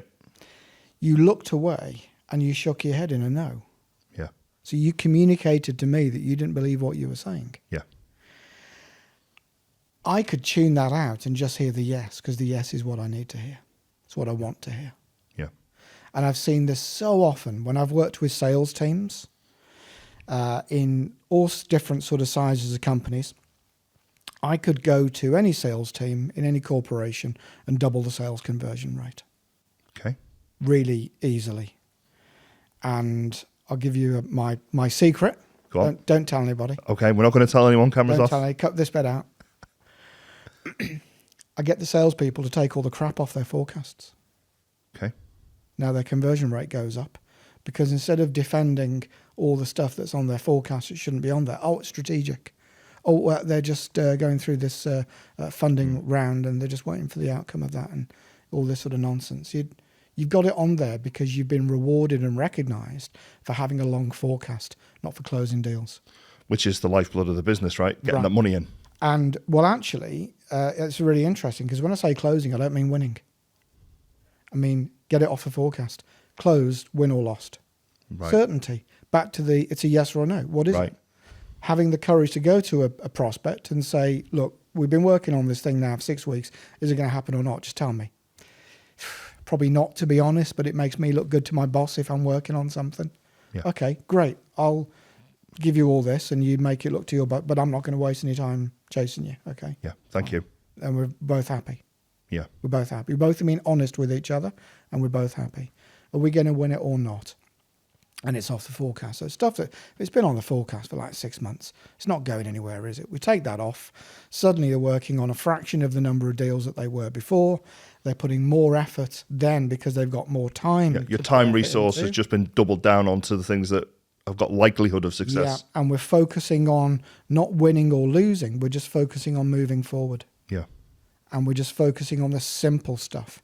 Have we moved this conversation forward this week or not? So simple stuff like that. And I think in working with sales teams in that way, I think you see how people get recognized and rewarded for the wrong things because because the sales manager will say to somebody, are you going to close this deal this week? And they'll say, absolutely, 100%, definitely, good chance of bringing this one. Yeah, it's going to be amazing. Yeah, sure. Oh, I'll try really hard. And what the sales manager hears is yes, because that's what they need to hear. Yeah. To tell their story to their boss and their story to their boss and their story to their boss. So they don't want to hear the I'll try, maybe it should be blah blah. They want to hear yes. So that's what they distort what they've heard into what they need to hear. And we all do that. We all distort what other people say. Could you imagine if the NHS and the local authorities worked in that way? Imagine how much money they wouldn't need. Well, my dad died in 2013. He had lung cancer and he was never diagnosed. Wow. because at the time there was I don't know if it's still there, but the NHS had a policy that if someone's diagnosed with cancer, they have to be treated within 2 weeks, which sounds great, right? Yeah. But they don't have the money to treat everybody. They don't diagnose them. So if they don't want diagnosis. they don't want to treat you and spend money on it, they don't diagnose you. Yeah, that's right. And as a result of that, you don't get all the care that goes with it. Yeah. And we're at the hospital one day, and there's a nurse came to have a chat to my dad, and she had a name badge on that said her title was Specialist Oncology Nurse. Right, are you saying that my dad's got cancer? Nobody's saying that. We're not saying that, no. Your job title says oncology nurse. Oncology is cancer, right? I mean, I'm just, we're just exploring. Just tell him. Just tell him one word. Just be honest. Yeah. And my dad's words to me in the hospice in the last 2 weeks of his life were, he said, it's okay, Pete. Everybody's got to die sometime. And it's the only certainty in life. I can't say death and taxes because there's a lot of people out there who don't pay tax. Mm-hmm. So death is the only certainty in life. And my dad was not resigned to it. He hadn't given up. He was just aware of it. Yeah. And kind of, I guess, use that knowledge in as much as was possible in a positive way. But there were so many people around him. So, don't be like that. Don't be negative. Don't be pessimistic. It's not. He saw himself as a realist. This is the Kubler-Ross all over, isn't it? The very end is acceptance. This is what's going to happen. He was aware. Yeah. And yeah. And it was interesting because he wasn't powerless or resigned or lost or depressed or anything like that. He was like, oh, well, okay. Yeah. That's what's going to happen. It's an interesting way of how people deal with terrible news and obviously eventual mortality. Now on to a happier note. One of the things that I promised we were going to talk about, because although this has been fascinating, it really has, I'm really interested to know about one day waking up and deciding, oh, balls to this, I'm doing this now. Like, what happened there? Tell us about the transition. What were you doing, and what made you sort of go, I'm doing this now? What happened there? As you said earlier, it wasn't the first time. Back in the 90s, mid-90s, I guess, I'd worked in the telecoms industry for about 10 years or so. I started to not enjoy it. And the thing that was most unenjoyable for me, that really took the fun out of the job, was working for people who were idiots. Doing things for the sake of doing things for somebody else to see a spreadsheet rather than because it was the right thing to do, in my opinion. Yep. Be the great expert that I am in the industry, what I thought was the right thing to do. And so I always found that very demoralizing, doing something according to some arbitrary rule rather than what's best for this customer or this situation or whatever. And so, of course, I naturally blamed everybody else for that and decided that I couldn't stand being employed anymore. I was going to leave and become self-employed and do whatever I wanted to do or chose to do at that time. And that happened in 2002. I had an opportunity to take voluntary redundancy. And I just felt one day that it was the right way to do it. I can't tell you exactly what happened. Okay. It was a day when I wasn't doing my actual job. I was doing something I wanted to do. And it was a beautiful day in June, clear blue sky. I was in London. I remember looking at the blue sky and thinking, I'm going to take the voluntary offer today, which is what I did. And I think it was that sense of I should be at work doing my boring job, but I'm actually doing something I want to do. I think that was probably part of it, a taste of that sense of freedom, I think. Yeah. And I think people often, when they're trying to do something like this or make any big change in their lives, they think that the pull of the excitement and the optimism is what's going to make it happen. And I think what's probably more important is feeling that you're at the point where you can't stand being where you are any longer. It's very anticlimactic, but very true. Yeah, and actually you don't have any choice but to go. To leave a relationship or to leave a workplace or whatever it might be. It's not something better is out there, because there always is. I can't stay here anymore. This is constraining me. This is not who I am, or this is making me be someone other than who I am, that sort of thing. So I did that. And when I started that, which is 2002, so that was doing corporate learning and development, team building, executive coaching. You mentioned NLP, so I was doing NLP training. Wrote a bunch of books, started my own publishing business. Now publish books for about 30 or 40 other business authors, because I read a book and thought it was rubbish and thought I can do better than that. And did, in my opinion. And hopefully the opinions of my the readers. Yeah, exactly. The people who bought the book anyway, but various books. And so I said to myself back then, I'm going to do this because it was what I was interested in at the time. I could have done anything, but I thought this is just what I'm interested in. And because I'm interested in it, I thought to myself, and I said to lots of people, I will do this for as long as I enjoy it. And if I ever stop enjoying it, I'll do something else.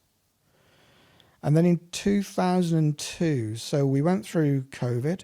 I was busier than ever in COVID because suddenly everything went online.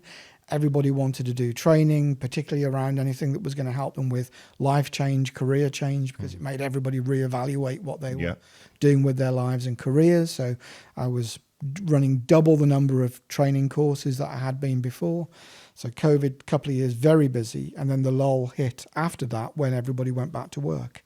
And it's interesting that you mentioned social media, because I became very disillusioned with that line of work, primarily because of the stuff that I was seeing other people post on social media that was like, everybody can be a coach, just spend your life savings on our high performance and high impact breakthrough transformational coaching program, and then charge people £10,000 for a coaching package with somebody who is a complete idiot. People who I knew were posting on social media saying, I'm an amazing coach and I've just done this and I've just done that. And I knew that they were outright lying because I knew these people. And so that disconnect between the self that we can portray on social media and the pressure that puts on us to live up to that. And one of the things I often get from people who contact me and say, do you still do coaching, is they're drawn to me because they've watched videos, they've read books, and they get a sense that I just am who I appear to be. I'm not trying to pretend to be somebody else. And I quite like that authenticity comes across because it's so much easier. Just being... You don't have to remember the lies you've told them 6 months ago. Yes, you don't have to do anything in order to be authentic. You have to stop doing things. You have to stop doing all the things that you think other people want you to do. So that was the big driver around it. And I became disillusioned and I was unhappy for a few months. And I didn't know why I was unhappy. And we went away for a few days to the coast over New Year, and I realised, having that space, I'm unhappy because I don't enjoy my job anymore.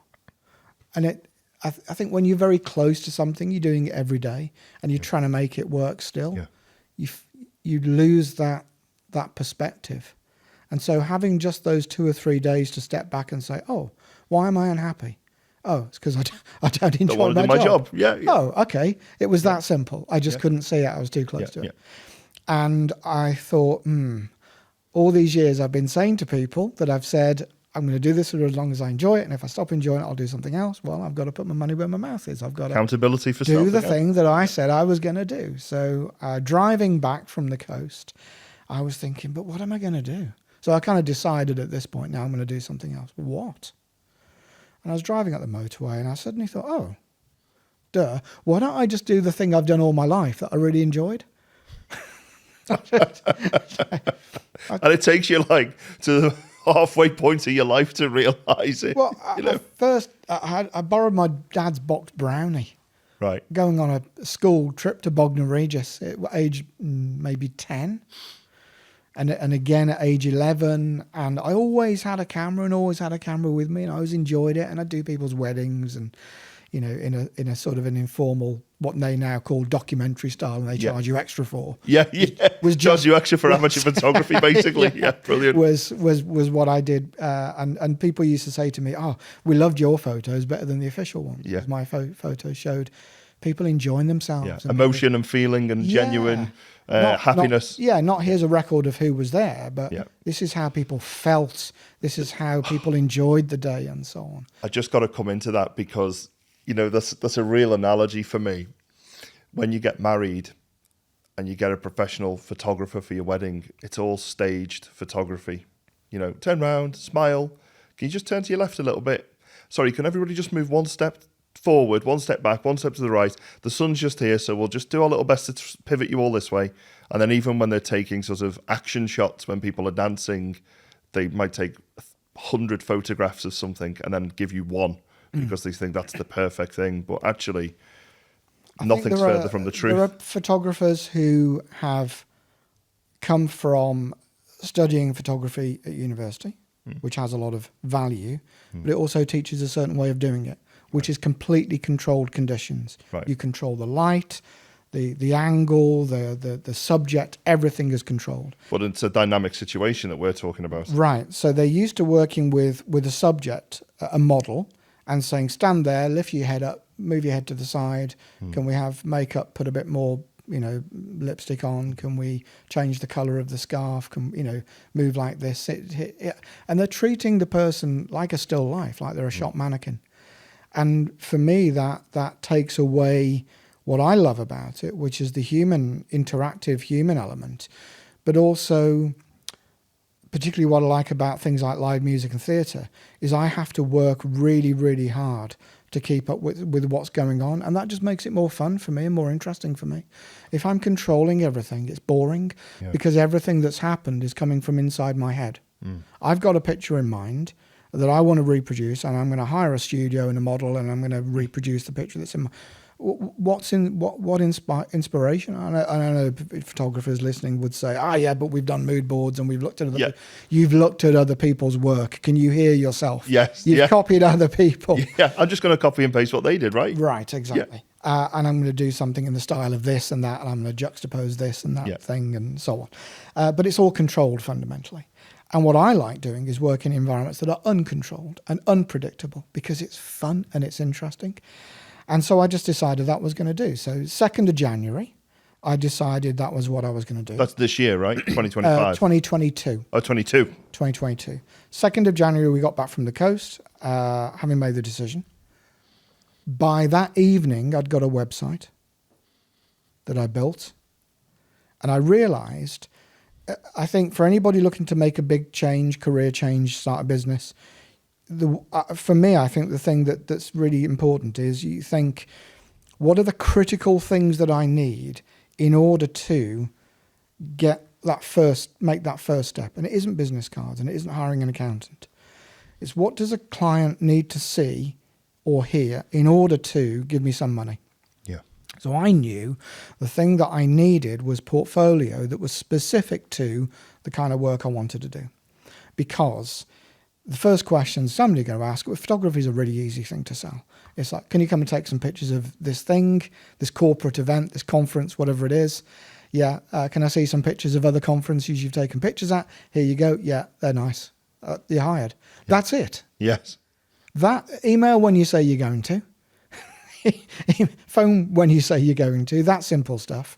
And do they... are your pictures within the parameters broadly? The my sort expectation. Of thing, of what I think it should look like. Basically, that's simple as that. So I knew I needed photos of these things. So I put some posts in some Facebook groups for various things, bands and music and local events and stuff, and said I was wanting to update my portfolio. Which was true. It wasn't the whole truth, but it was from zero. But that's okay because it is still an update. I did have bits of portfolio, bits of other images that could go on the website, but they were old and not all in the right context and not all the most up to date. So I knew I needed to update that quickly.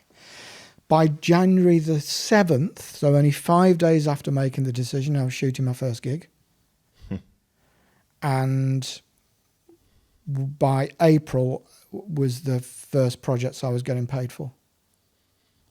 So I focused entirely because I could afford to, but I focused entirely from January through to April on building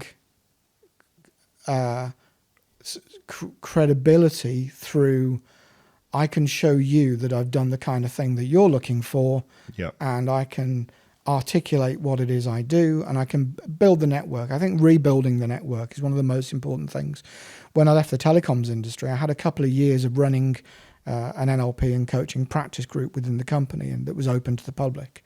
So I had a couple of years of building a network of the thing I wanted to go to. Yeah. So all those people already knew me and were surprised to find I actually had a day job in sales that I never did. Yeah. So which is why they were quite happy to let me take voluntary redundancy. But I had to build a network very quickly that I didn't really have this time. Yeah. So I invested 4 months in doing that. And again, coming back to what you asked about social media allows you to build a network very quickly. But it is not by saying, oh, hey, I'm now available for these projects. Oh, I've got 2 slots in my coaching. Who cares? Yeah. Oh, you How want are you some solving money? my Who problem? Yes, exactly. You know What are you doing for me? Yeah. Not, oh, I've now got availability until the end of June. And good luck. Oh, you haven't got enough work then, and you want my money? No. Do you know something you hit on there, and it's a really handy tip, this, for anybody who wants to start in any business and wants to post things on social media. We recently hired a VA, and she made this really great image for me to say, Carl Mannion is running this networking event on this date and this time. And I said, okay, great. There's only one small problem. And she says, okay, yeah, what is it? I said, who the hell cares about Carl Mannion? So Carl Mannion at times doesn't even care about Carl Mannion. What does the individual who's going to read this post actually want to know? Why would they stop doom scrolling and find this out, right? So we changed it to £25,000 per year in property. Something that just makes you go, what's that? Because 25 grand is a minimum wage job, and that's one property. So if I can replace even if you've not got a minimum wage job, but if I said to you, I'll give you one property for a minimum wage job's worth of income every single year for the rest of your life, that might be worth stopping for 60 seconds to explore, or even 30 seconds to explore, is this right for me? Because people would think, wow, that would take the pressure off. Yeah. That would mean I could do something I really love. How does it translate to my life? life? Worry about the bills. Yeah. No, Carl Mannion is running an event. Who the hell's Carl Mannion? I don't care about this guy. I've got no interest in this man. Sod off Carl Mannion.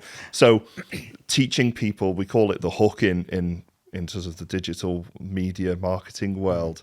And exactly as you're saying, I've got availability on Thursday. So yeah, what's that got to do with me? Yeah, exactly. So I concentrating on building the network and the reference material, and then it all sort of kicked off from there with various events, and events led to other things, and they led to recommendations. But you can't rely on recommendations and word of mouth. They're nice when they come, but they're unpredictable. And I think if you want to grow a business, you've got to do that in a way that's predictable, because if it's predictable, then you can be careful about where you focus your time and your resources. Whereas if you're just waiting for the phone to ring because somebody's written a glowing review, you'll be waiting a long time. What's important is how you use that review to sell to somebody who you are actively, I notice you're just doing such and such. Here's somebody else who's just done that. Their review, they've left me. Can we have a conversation? So, basically, you're not just letting the review do the work for you passively. You're using it for that reason. That's your advertising tool. That's your hook, really. And so what happened was I was doing a lot of work with sort of local bands, local events, charities. Great working with charities is a really great way to build reputation and variety quickly as well. And then we'd gone to see my wife's favourite band, who were Sparks, the American electro-pop duo who've been around forever, since about the Stone Age, I think, Cro-Magnon, Sparks.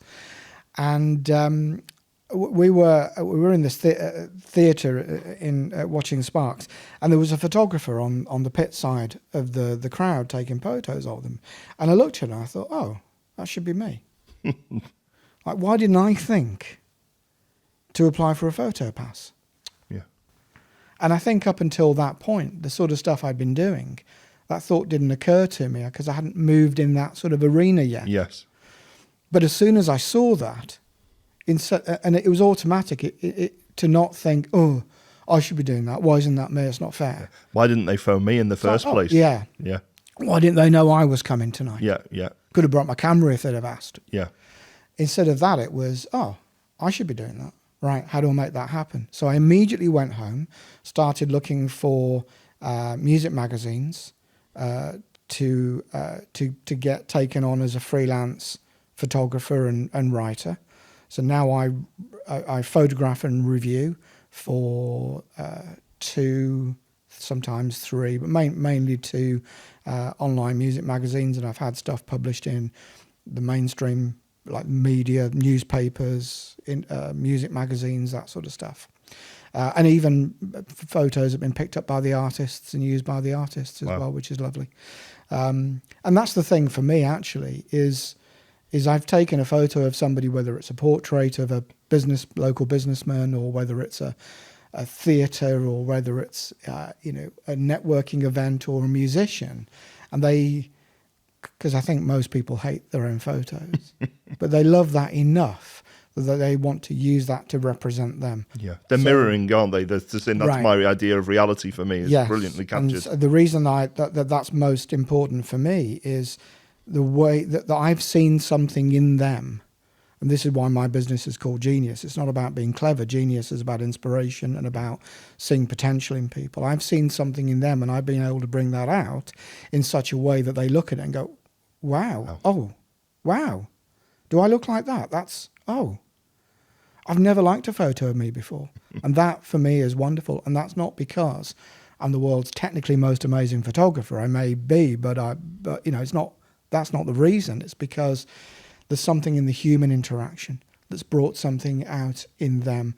And one of the reasons I think I was drawn so much to live music and theatre particularly, and events, speaking events, things like conferences as well, is because there's somebody up there, and they are, at least in that moment, at least for those 45 minutes or whatever it is, they're doing something that they love, something that gives them self-expression, something that says something about who they are. And whether that's a musician singing a song that they wrote about some experience they've been through in their life, where there's hundreds of people in that audience who love that song because it puts into words an experience they've had that they couldn't put into words, or whether it's, and this is a real example, somebody standing up at a conference speaking about the use of pre-stressed concrete in bridges, but speaking about something that they research and they're interested in. And their heart and their passion is into it. Yes. Yeah. And if you met them at a party, they could talk all night about, because whatever anybody else thinks about that, they love that. They're interested in that. Yeah. And when you get somebody talking about something, whether it's at a networking event, and people go to networking events that we talked about earlier, worried about what am I going to say. Don't say anything. Just ask. The number one, so Dale Carnegie, 1946, in How to Win Friends and Influence People, wrote, everybody's favourite subject is themselves. Yeah. And they're all experts, right? Yeah. And so if you're asking people questions about themselves, oh, wow, that's interesting. How do you do that? How did you get into that? Wow, that must be, is that long hours? Or just curious, be genuinely curious. People will show you something special that they often keep hidden for fear that somebody's going to say, oh, concrete, I bet that's boring.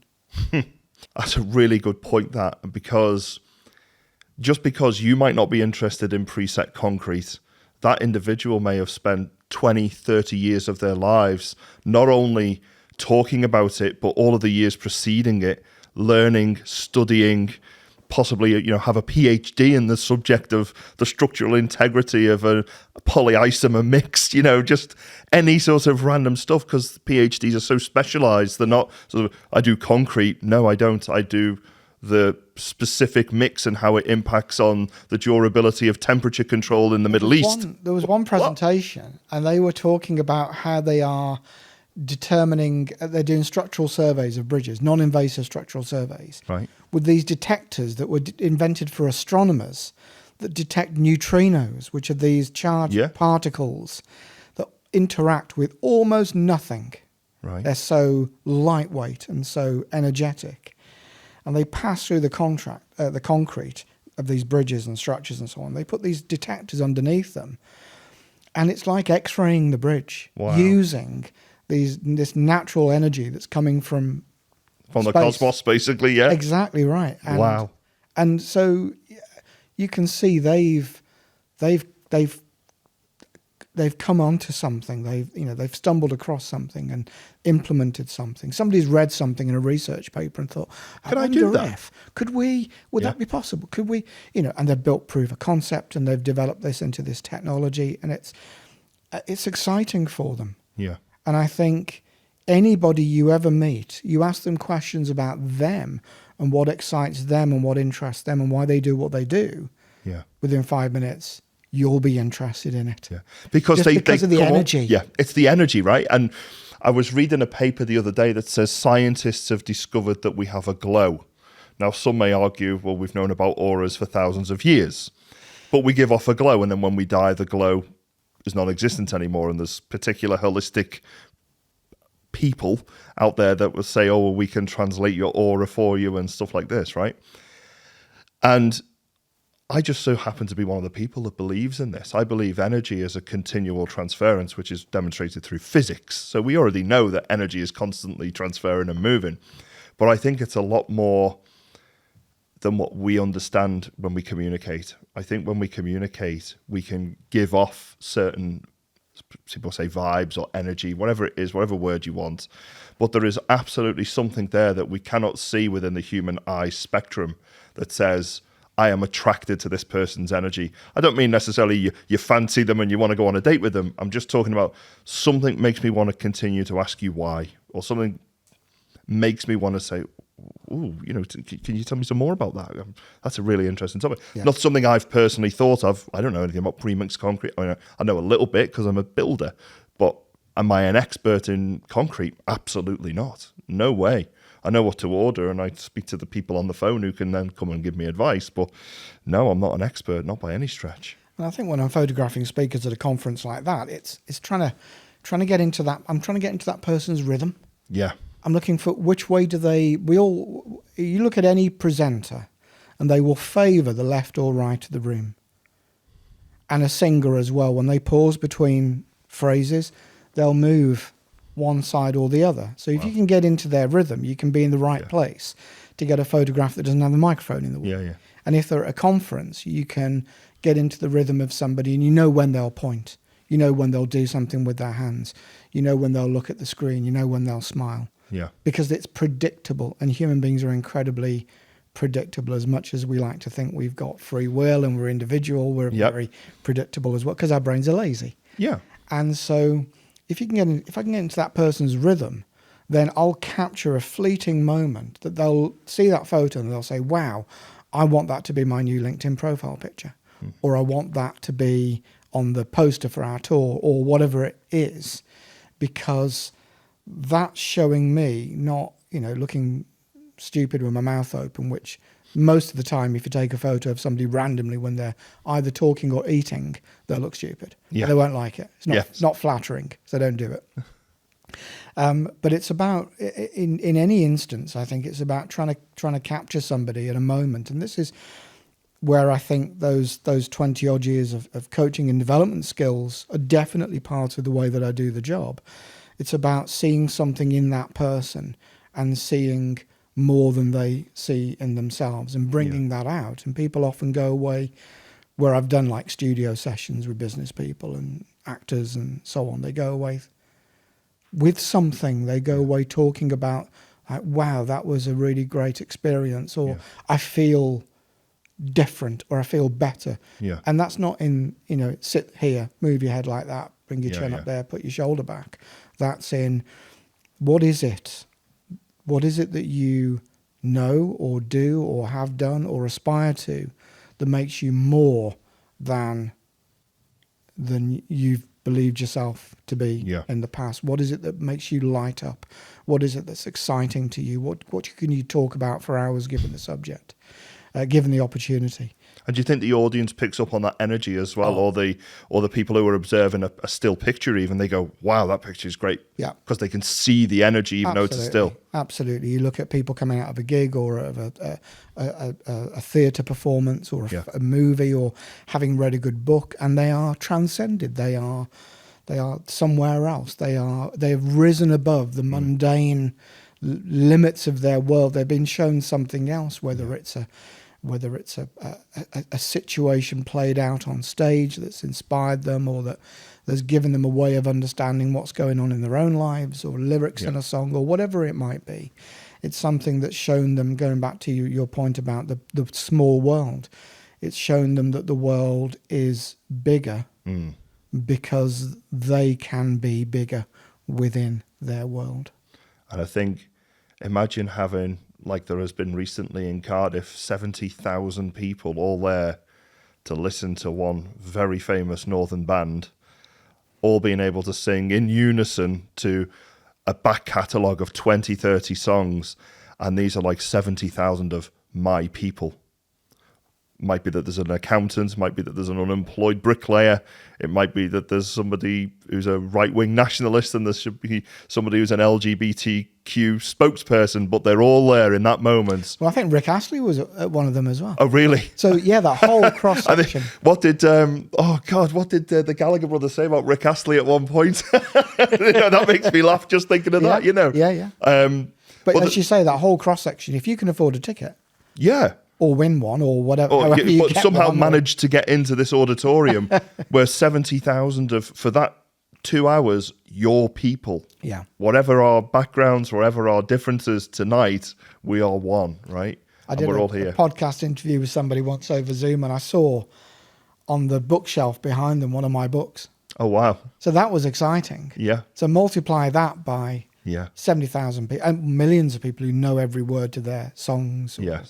Or follow your every performance, or watch every episode of your podcast, whatever it is. Yeah. But again, that's that connection again. It's the connection. I've had an experience, and you align with that experience so much that you want to wear my T-shirt as your identity. Yes. You want to sing my song as your identity. Yes. And as a critical part of it sometimes as well, because,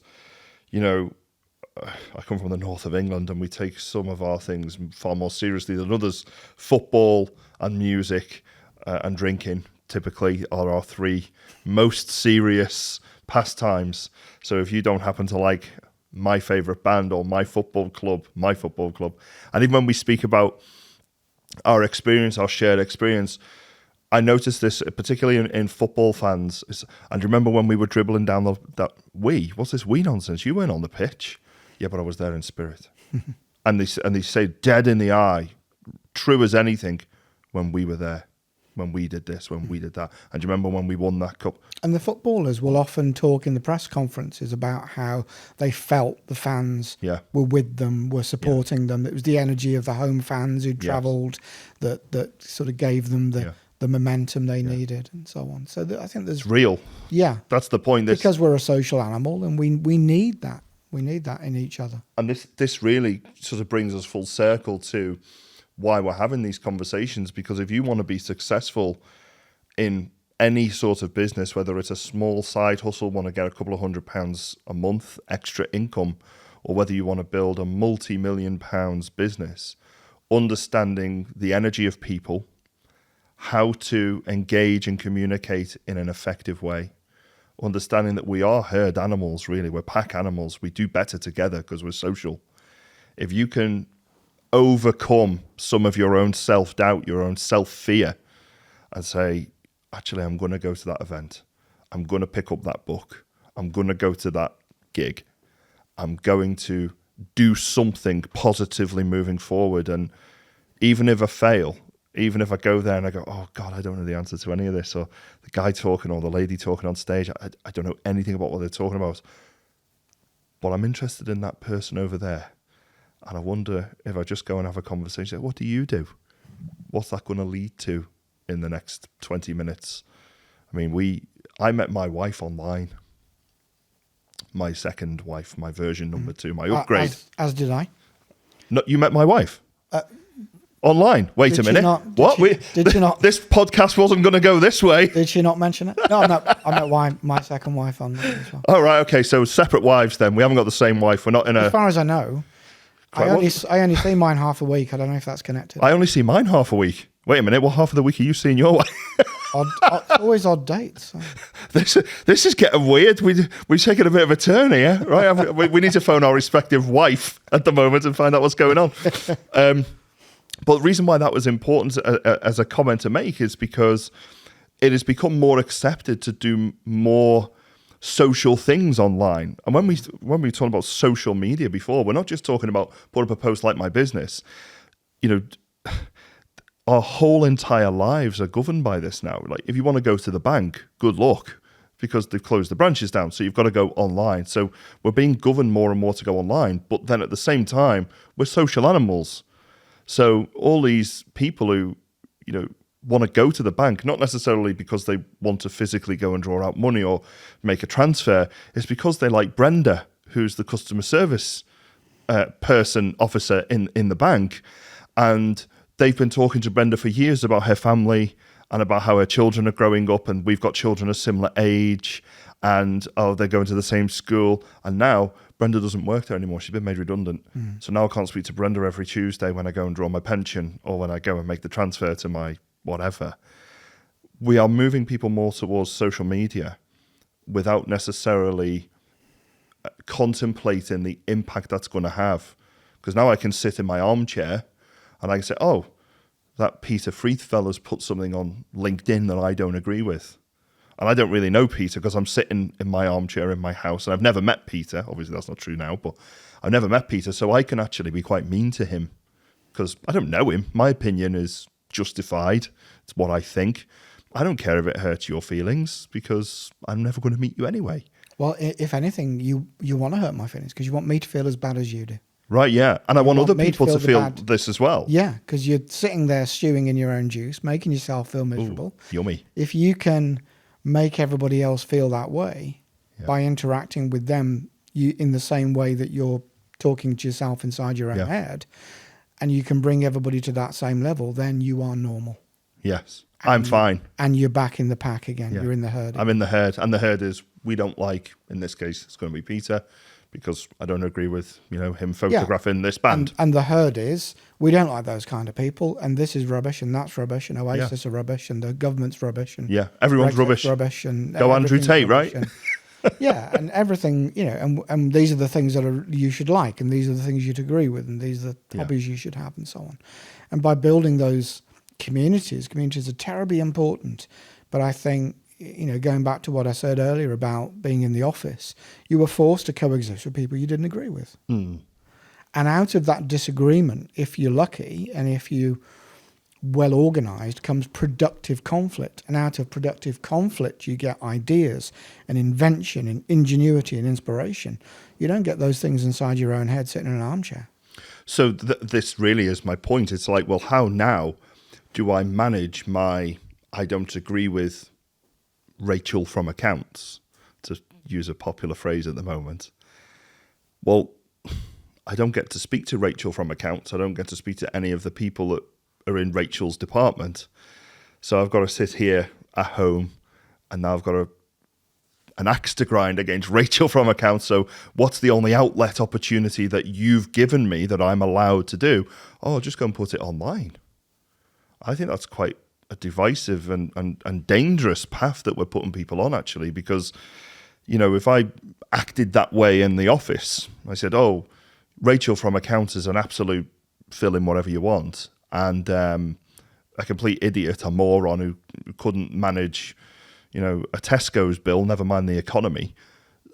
That's quite a hurtful thing to say. And if that was a human being in my department, I'd probably expect to find myself up to the HR and maybe my manager to say, look, you may have an opinion about Rachel, but you've got to rein that in. I mean, that's not acceptable in the workplace to do that to your colleagues. That's bullying, at the very least. And then you feel like, am I not allowed to have opinions anymore? Yes. Of course you are. Yeah. But you have to manage those opinions professionally. Well, but in order for you to be reassured you are allowed to have that you are allowed to have opinions, you have to then accept everybody else's too. Yes. Which So might be whichever way you opposite look to at me. it, yeah, whichever way you look at it, you end up in the same place, which is either no, you're not allowed opinions because nobody else is, or yes, you are, and then they are as well. Yeah. Which means I'm going to disagree now Yeah, because you don't agree with my opinion. yeah, and Oh, one my of goodness. the hardest things I think we have to deal with and navigate as we grow up and work our way through the world is coming to terms with the fact that other human beings have this unfortunate thing called free will. It's not just us. And we can do everything we plan to do, and we can have all the chess pieces on our board laid out exactly how we want them to. We can make all these great plans. I'm going to do this. I'm going to get a job. I'm going to make a load of money. I'm going to live here. I'm going to do that. But then other people are doing the same thing, and they're moving the pieces too. Yeah. And that, if you can't learn how to navigate and how to deal with that frustration, you're not going to get very far in life before you feel like you hit a brick wall. And then it is back to what you said about permission. Why won't these other people get out of my way? Yeah. Why won't these other people drive faster or stop being obstructive? Or why won't these people stop limiting my career development? Can't they see what a great catch I am, what a great hire I am, and so on? And often, they can. And I think this is one of the challenges with particularly higher education, that since universities were able to charge tuition fees, they've gotten into a competitive situation, which is not helpful. Because what's happened is, in order to attract more students to pay their tuition fee, they want to say, our courses are the best and we've got the best facilities and the best resources. Well, that's just an arms race, because everybody's going to get, we've got a new R&D centre, we've got a new multimedia suite. Well, a grant off a benefactor, they've got one as well. So it's not, at most it's an advantage for a year. Long-term advantage is if you come to us and you get our name on your CV, you're going to get the best jobs, the highest paid jobs. Yep.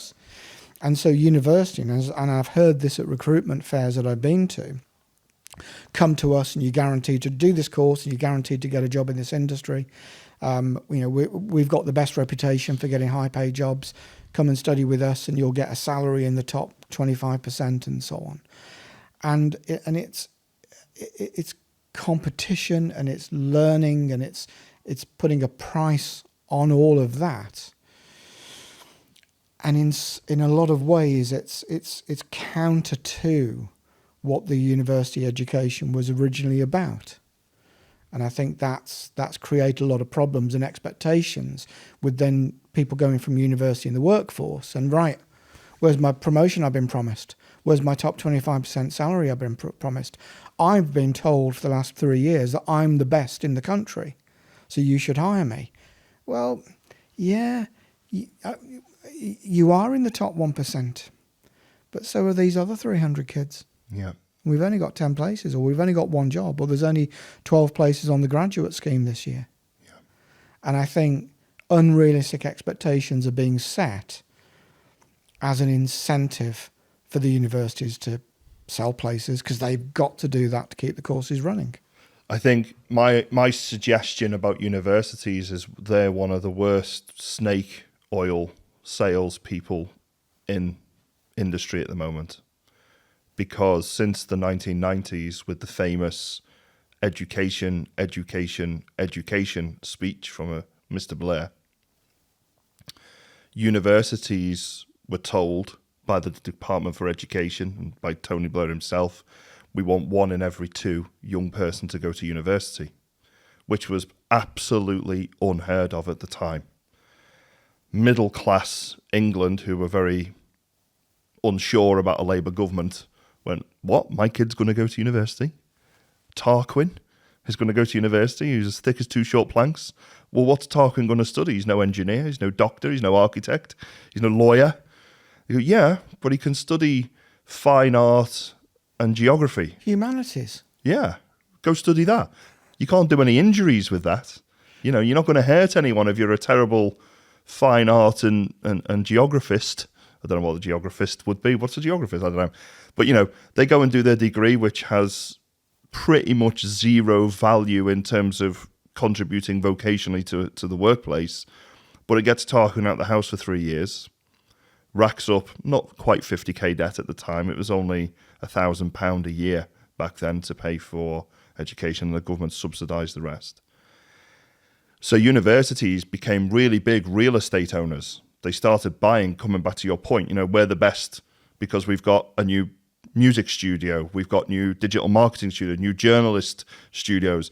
We've gone and bought this huge amount of land, and the deans of universities were paying themselves huge amounts of money in bonuses because they've expanded the real estate value of the university, not necessarily the academic value of the universities. And now we've got all these thousands of young people, usually young, some of them go back mature students. I was a mature student also. And they go and get degrees in subjects. They come out and they go, right, now what? I've had a great experience. I got pissed for 3 years. Now I've got to get a job because mum and dad don't want me to live there anymore because I'm 21, 22 years old now. What do I do? It turns out, the Times aren't looking for a new editor because the University of Liverpool told me if I do a journalism and English degree, I can get a really good job in the media. And this actually happened. This is a true story. I used to run a training company that helped unemployed people. And there was a young guy who came to us. He got a first-class honours degree from University of Liverpool in English, and he did a journalism as well. And I said, well, what job do you want to do? Because we're going through a plan with him. He said, I want to be an editor. I said, okay, great. What experience do you have of being an editor? And he said, none. I've got a degree in English. I said, okay, so the university must have had a student union. I went to the University of Liverpool. I said, did you do the magazine? He said, no, nothing to do with me. That's too lowbrow. I was like, right, okay. So did you do any other editing? Did you do any journalism at all? He said, no. So what did you do with your 3 years? He said, I went to university, I studied, I did well. And he did not want to apply for a job that wasn't an editor of a mainstream media company. Such was his disillusionment, coming back to your point of they've sold the snake oil to this young person. So who do I blame? Do I blame the young person for having high expectations for his vocational professionalism, his academic achievement? Or do I blame the university for pumping it absolutely full of crap for the last 3 years to tell him, you can go on and be the captain of industry now. You've got your piece of paper, which actually in the grand scheme of things, with 7,000 other graduates that year are all going to be vying for lower level jobs than editor, having no proven experience. And often the story that they're told is if you come and study here, and we have regular careers fairs, jobs fairs, you will have the best employers queuing up to give you a job. And the best employers do go to the career fairs, but the problem is still one of competition. Yes, they'll be going to 20 careers fairs that week. You're amazing. Yes, you've studied at a great university. Yes, you've worked hard. You and these 300 other kids. And how do you then differentiate yourself? So I think that greater accessibility and saturation in the education market that you described moves the degree from being a differentiator to being the playing field. Well, I call it an invite to the party because that's all it is. Now it just gets you on the selection, gets your CV through the first sort, and that's not only even a shortlist anymore. That's only if the prerequisite is you must have a degree. Well, they'll ask for it because they got 10,000 applications for a job. Yeah. And they will keep on narrowing down the options more and more, the recruiter, to make life easier for themselves, of course, till they end up with a number of applicants that they can handle. They can manage, right? So they can say, must have a degree. Okay, must have a first-class degree, must have a master's, must have this experience, must have worked in this sort of industry, must have done this. And they can afford to say that because out of those 10,000 applicants, there'll be 10 who've got that. Yeah. Or there'll at least be 10 who've wised up to it and have said they've got that, just to get through just to get through the process. Exactly, yeah. But then here's the interesting point for me.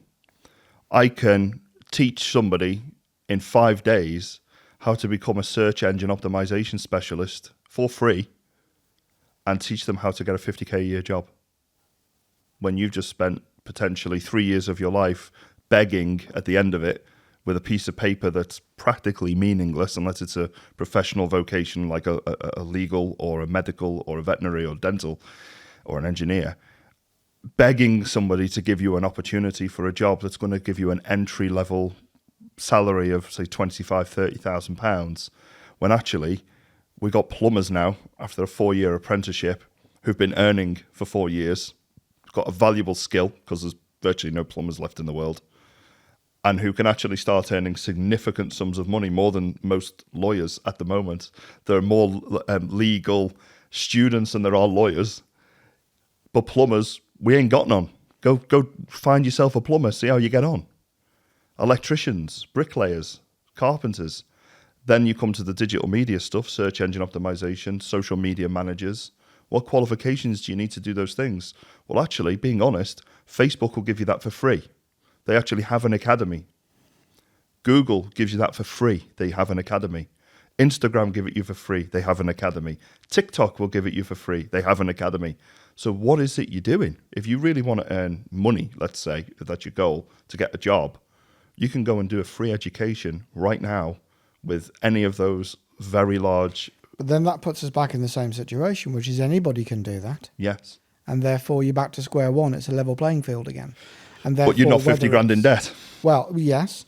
And therefore, whether it's a student coming off the back of a degree course, whether it's somebody who's just spent every weekend and evening learning a new non-regulated skill, because let's be fair, there are some professions where there is a regulatory body that allows you to do that job or not, like if you're a lawyer or a doctor or whatever. You can't do a 5-day online course and be a doctor. Absolutely. Although people have. There was a lady from Australia who faked their psychiatry degree. Right. And for 25 years, conned the NHS. Yeah. So it does obviously happen. That will always happen. Nature is full of mimics. And so, what was I saying? If we backtrack, we were talking about people who can do the online sort of level playing field, but then come back to uni. So you're back to the level playing field again, where if it's easy to get, then everybody's got it. I would challenge that. Well, the point I'm going to make is that then what is it that differentiates you, whether it's getting a job or whether it's starting your own business and getting clients? Because there is almost nothing that we as human beings can do alone. Yes. Almost nothing. Yep. We depend on somebody else for everything that happens. Yep. For our food, water, I get myself a glass of water, I can do that for myself. Well, who made the glass? Who put the pipes in? Yep. Where did the water come from? Yep. You know, unless you're drinking out of a river, yes, then almost everything that we do, we reliant on others. And therefore, the skills that are the differentiator are back to those human skills. And this applies to artificial intelligence as well, that yes, that is definitely taking jobs away in the creative industries and all sorts of things, data analysis and all sorts of customer service. But it's exaggerating the need for human interactive skills, the Brenda in the branch, as you put it earlier, that those are things that are much harder for us to recreate in other forms.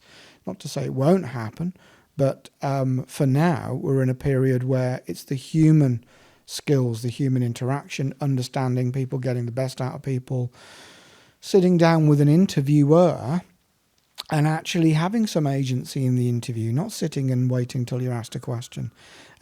Being able to articulate what you want, how you can add value, being able to take a weekend job that you did 3 years ago and make it relevant, or being able to articulate to a client why they should work with you and not the other people and not somebody who's cheaper. Yes. How to get them to think in terms of value and not price and all of that sort of stuff. That's not about going on clever sales training courses or interviewing skills courses. That's too narrow. That's too rote. If they say this, answer this. If they ask you this, tell them this.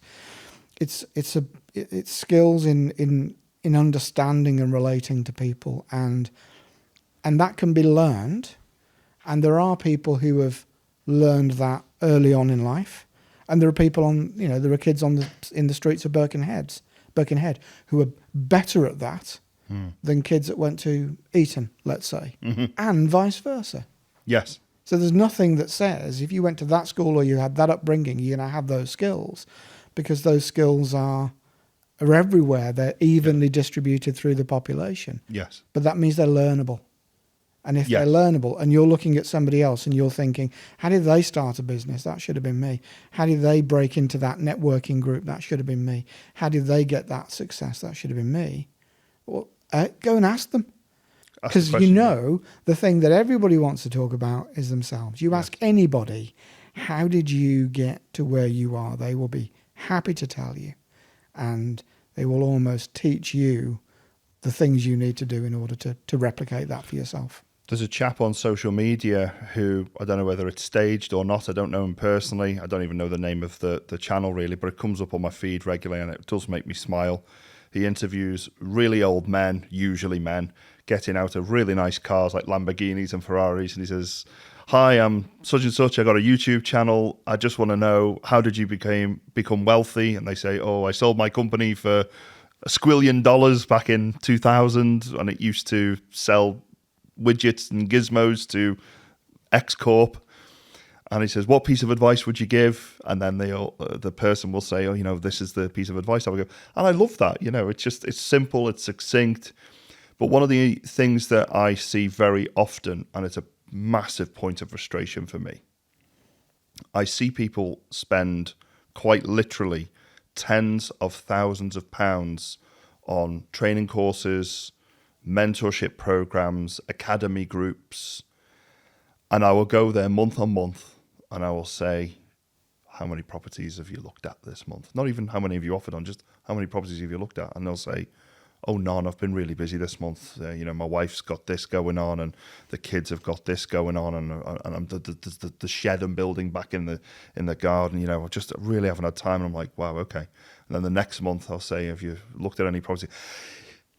Yeah, I've made an appointment to speak to 3 estate agents this week and one of them didn't show and I did look at a house and I'm thinking about it. I've got to find somebody with the deal analyzer, the spreadsheet to go and put the numbers through. And then they are the very same people that will turn around at the end of the program and go, "That program was really good, but didn't really get any value out of it." I'm like, are you mad? I remember when I was doing mine, I said to my she was at the time my partner, and now she's my girlfriend, my wife, not my girlfriend. Cut that out, please. I love you, Rachel. And she doesn't work in accounts, does she? She does not work in accounts, no. Good God. And she's got a funny haircut like a Lego. Anyway, no. I phoned her up and said, "Listen, love, I've done something really quite important that I need to tell you about." She went, "What?" Oh, God. I said, I spent 10,000 quid on an academy course. She went, have you gone mad? Have you joined a cult? And I said to her, "Listen, I'm going to make this work." I had nothing at the time. We were completely skint. This was all put on 6 credit cards, right? I said, "I'm going to make this work." And she said, "Okay."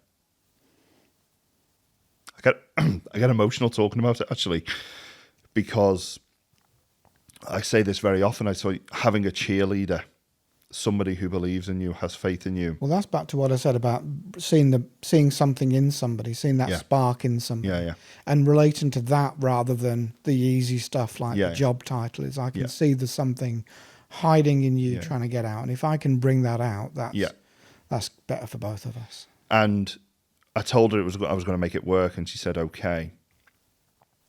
And here we are. A few years later, we've made it, financially retired, financially successful by most metrics. And I get really emotional just talking about it, because having somebody in your life like that is, there's no value to it. So can I pay for that from you? Can I buy that from you? No, there's no value that I could put on it that would say that's worth taking that person away from me for.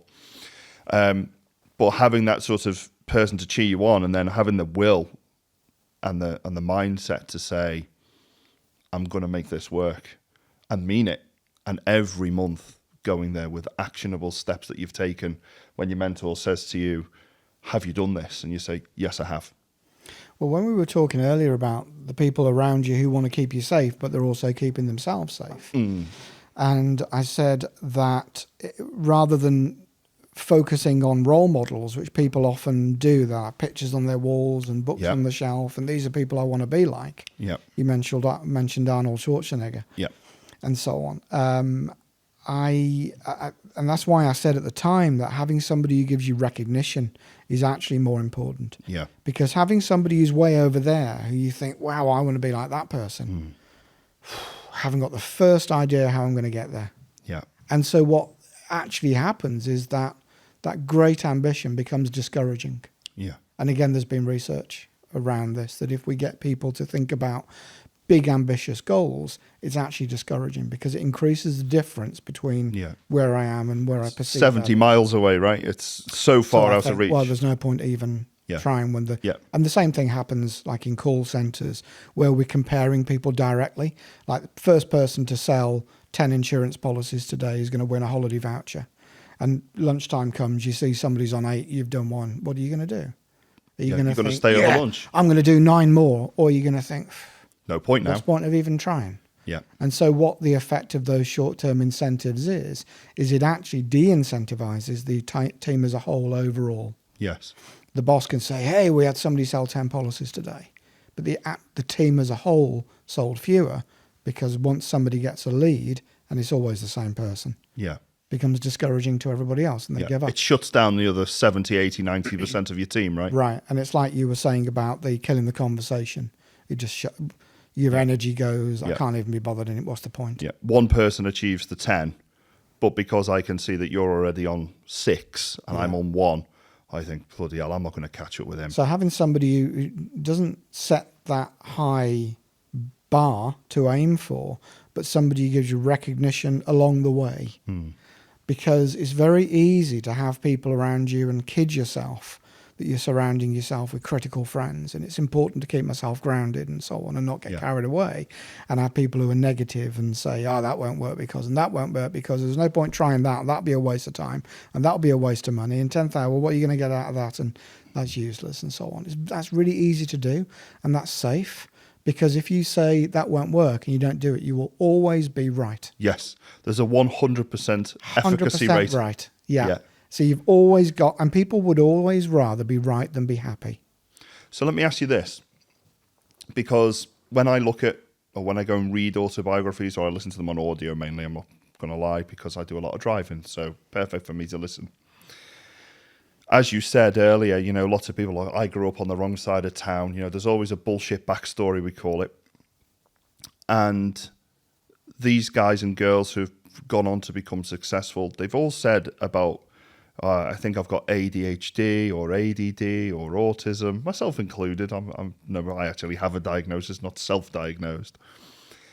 But part of me wonders, is it because of being on the spectrum or having that sort of neurodiversity, that neurospicy mind that gives us that, well, we're going to try anyway philosophy, that we're going to try anyway mindset? I know you've all said, all 20 of you, not to try, not to bother, and, you know, go work in McDonald's and I'll be very happy. Yeah, I get that. But you know what? I think I'm just going to do it anyway and see what happens. Is there something there that's not right in the brain for these people? Well, it's what I've always done. Yeah. And I think that's something I get from my dad, just a willingness to try something. Yeah. And for him, it was motivated, I think, largely financially. That he couldn't afford to hire the plumber. Yeah. And so he would have to figure out how to do it himself. Poor people have to become industrious, right? Yeah. And so he learned an amazing set of valuable skills through his life out of necessity. Yeah. And I'm not in that position where it's a financial necessity.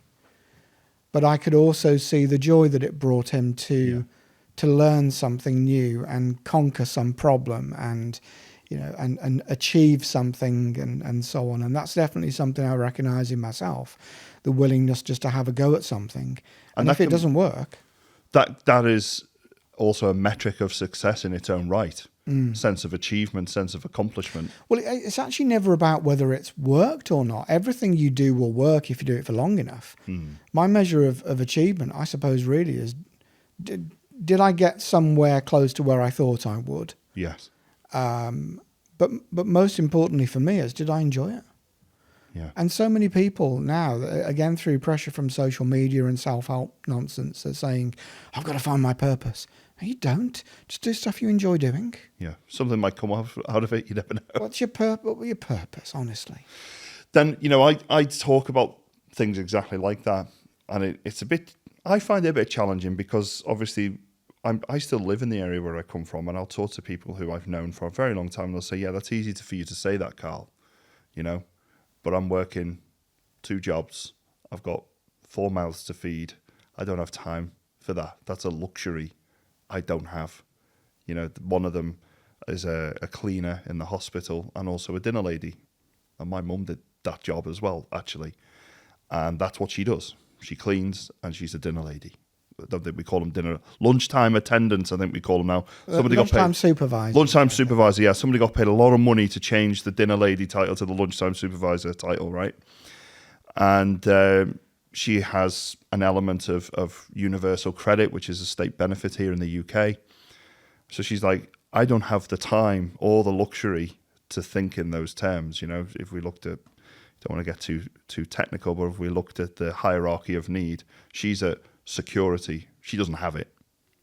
1 week to the next, she might not have enough money.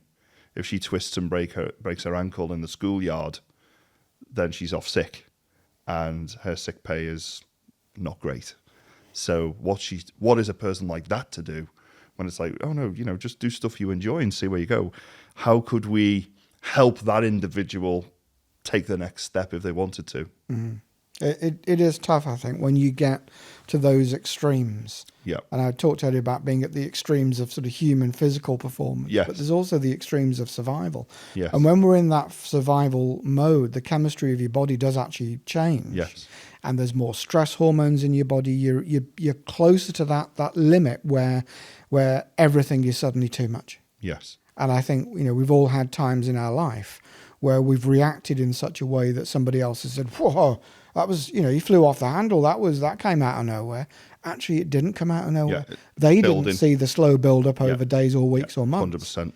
And so we all, I think, have had an experience at some point of being so close to that line of stress or exhaustion, you can't function, you can't reason anymore, you lose your ability to plan long term. Even like me, just being unhappy in the job and not being able to, being unhappy in myself and not being able to see, I just wasn't enjoying my work anymore. Yeah. Simple as that. Couldn't even see that because I was so close to trying to make it work every day. And I think perspective, I don't have time to take a day off.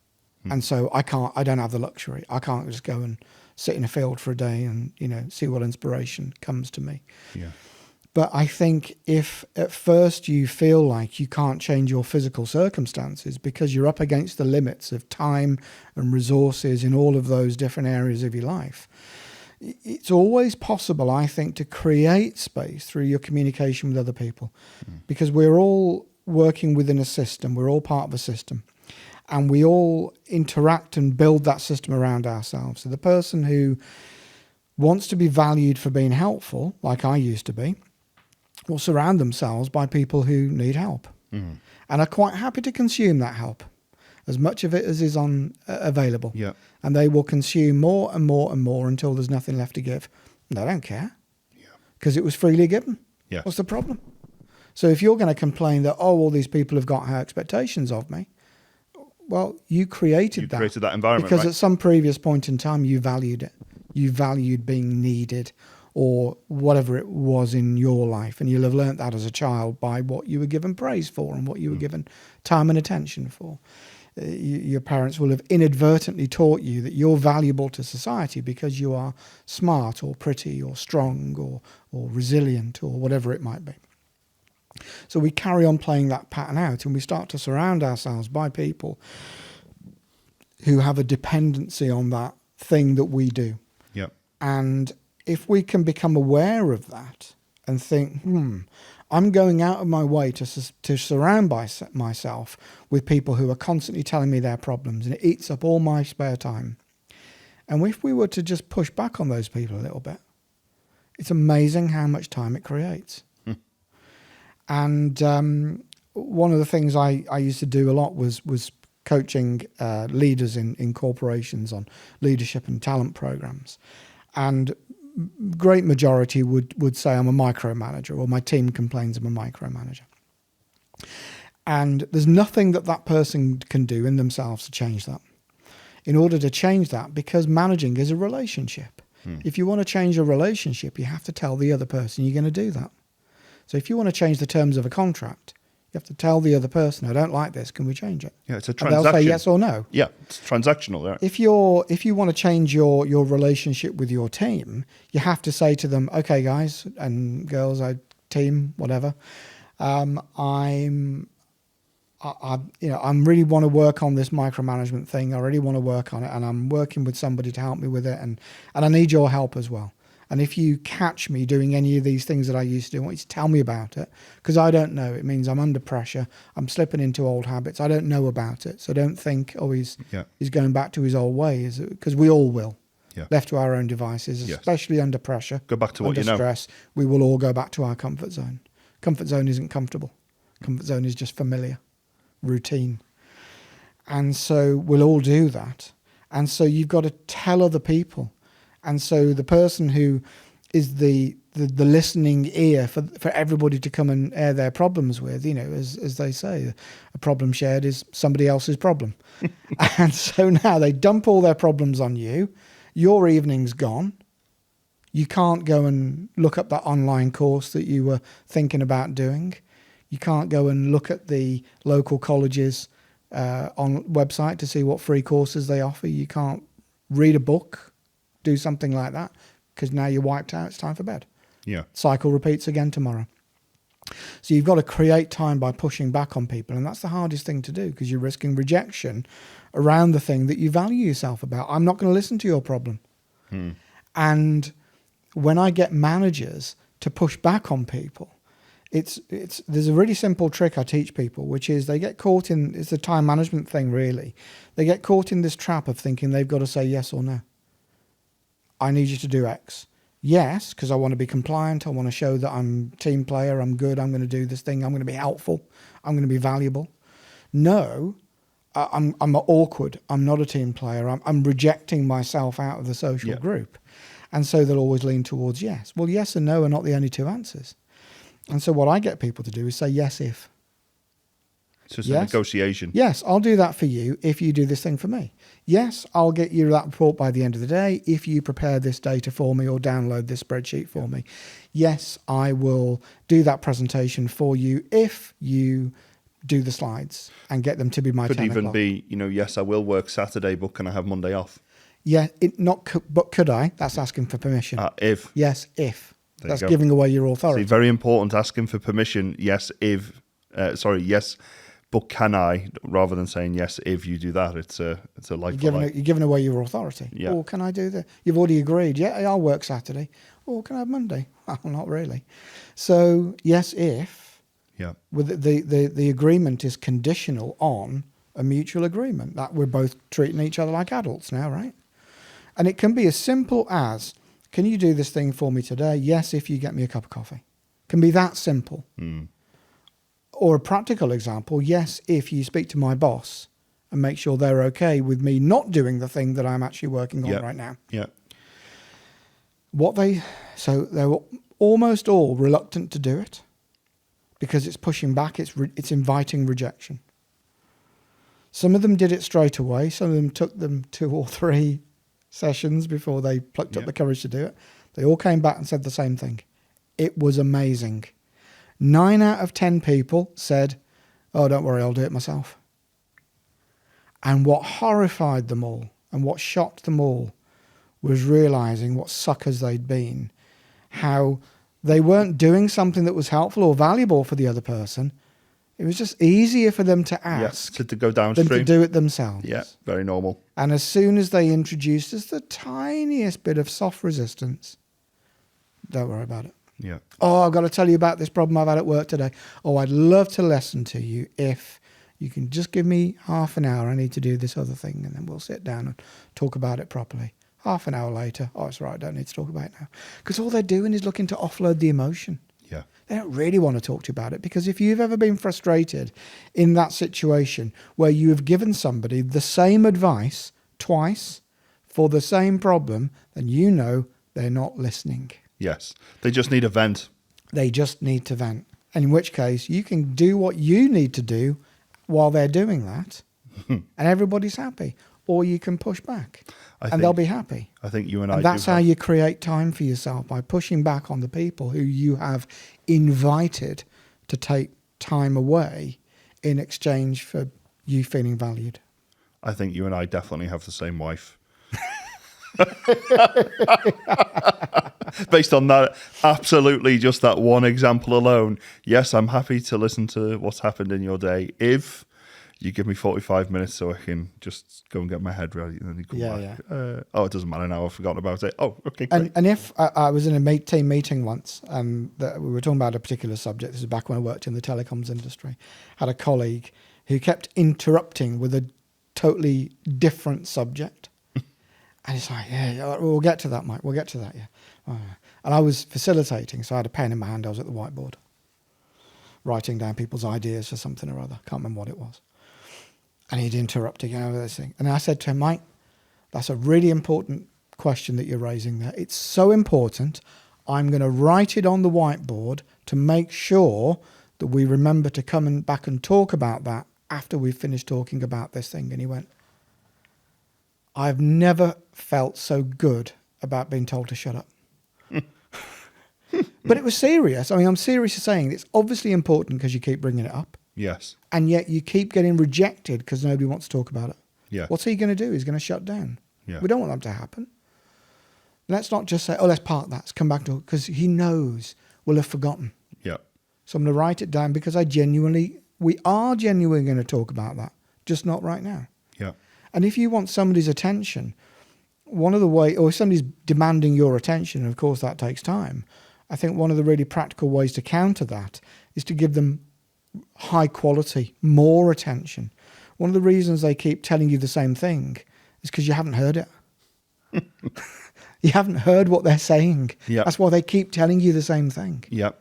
You haven't heard what they're really trying to tell you, or they're not very good at telling you what they're really trying to tell you. Yeah. But either way, look, I'm going to park this other stuff. I'm not going to do the washing up while I'm listening to you. I'm going to sit down and I'm going to give you a good listening to. I find listening to people is the most effective way to shut them up. And that buys you time. Well, I talk a lot, so I think I do talking bits. I'm doing keynotes all the time in various networking events, in my own networking events as well, and of course podcasting and all kinds of social media stuff. And I teach professionally, so I'm paid to talk. And people do tend to shut up when I'm talking, which is always nice. Either that's because they just want me to hurry up and get off stage, or because they're genuinely listening to something I'm talking about. So I just want to read this out. This is the post that caught my attention that Peter had put on LinkedIn. And it says, back in 2022, when I had not long started seriously doing music and theatre photography, we went to see Sparks in Bexhill-on-Sea. I remember watching a photographer there and thinking, that should be me. Well, 3 years later, and it was me. It is me. Looking back, I realised that moment in Bexhill showed me the next hill to climb. That was in June 2022. And by September 2022, I was photographing and reviewing for the first show for the music reviews magazine that I write for.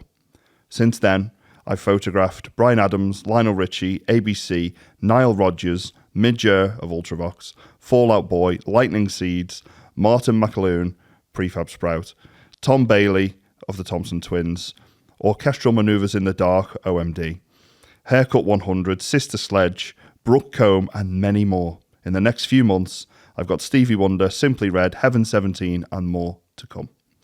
You want to make a change in life? There's no excuse. If somebody else can do it, you can do it. Stop listening to all this self-help nonsense about trying to be unique or finding your purpose. If you see something or someone doing something you'd like to do, then do it. Nobody is stopping you. Nobody can give you permission. Nobody is going to help you either until you ask. Having climbed this particular hill, I'm not quite sure what the next one will be. At some point, I'll find out. Until then, I think a bit of peace and quiet would be nice. What a fantastic post that was. And the reason why you're here, because that absolutely resonated with me.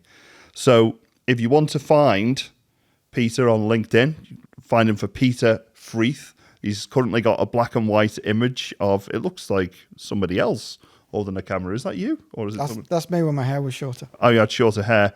And the name of your business is? Genius.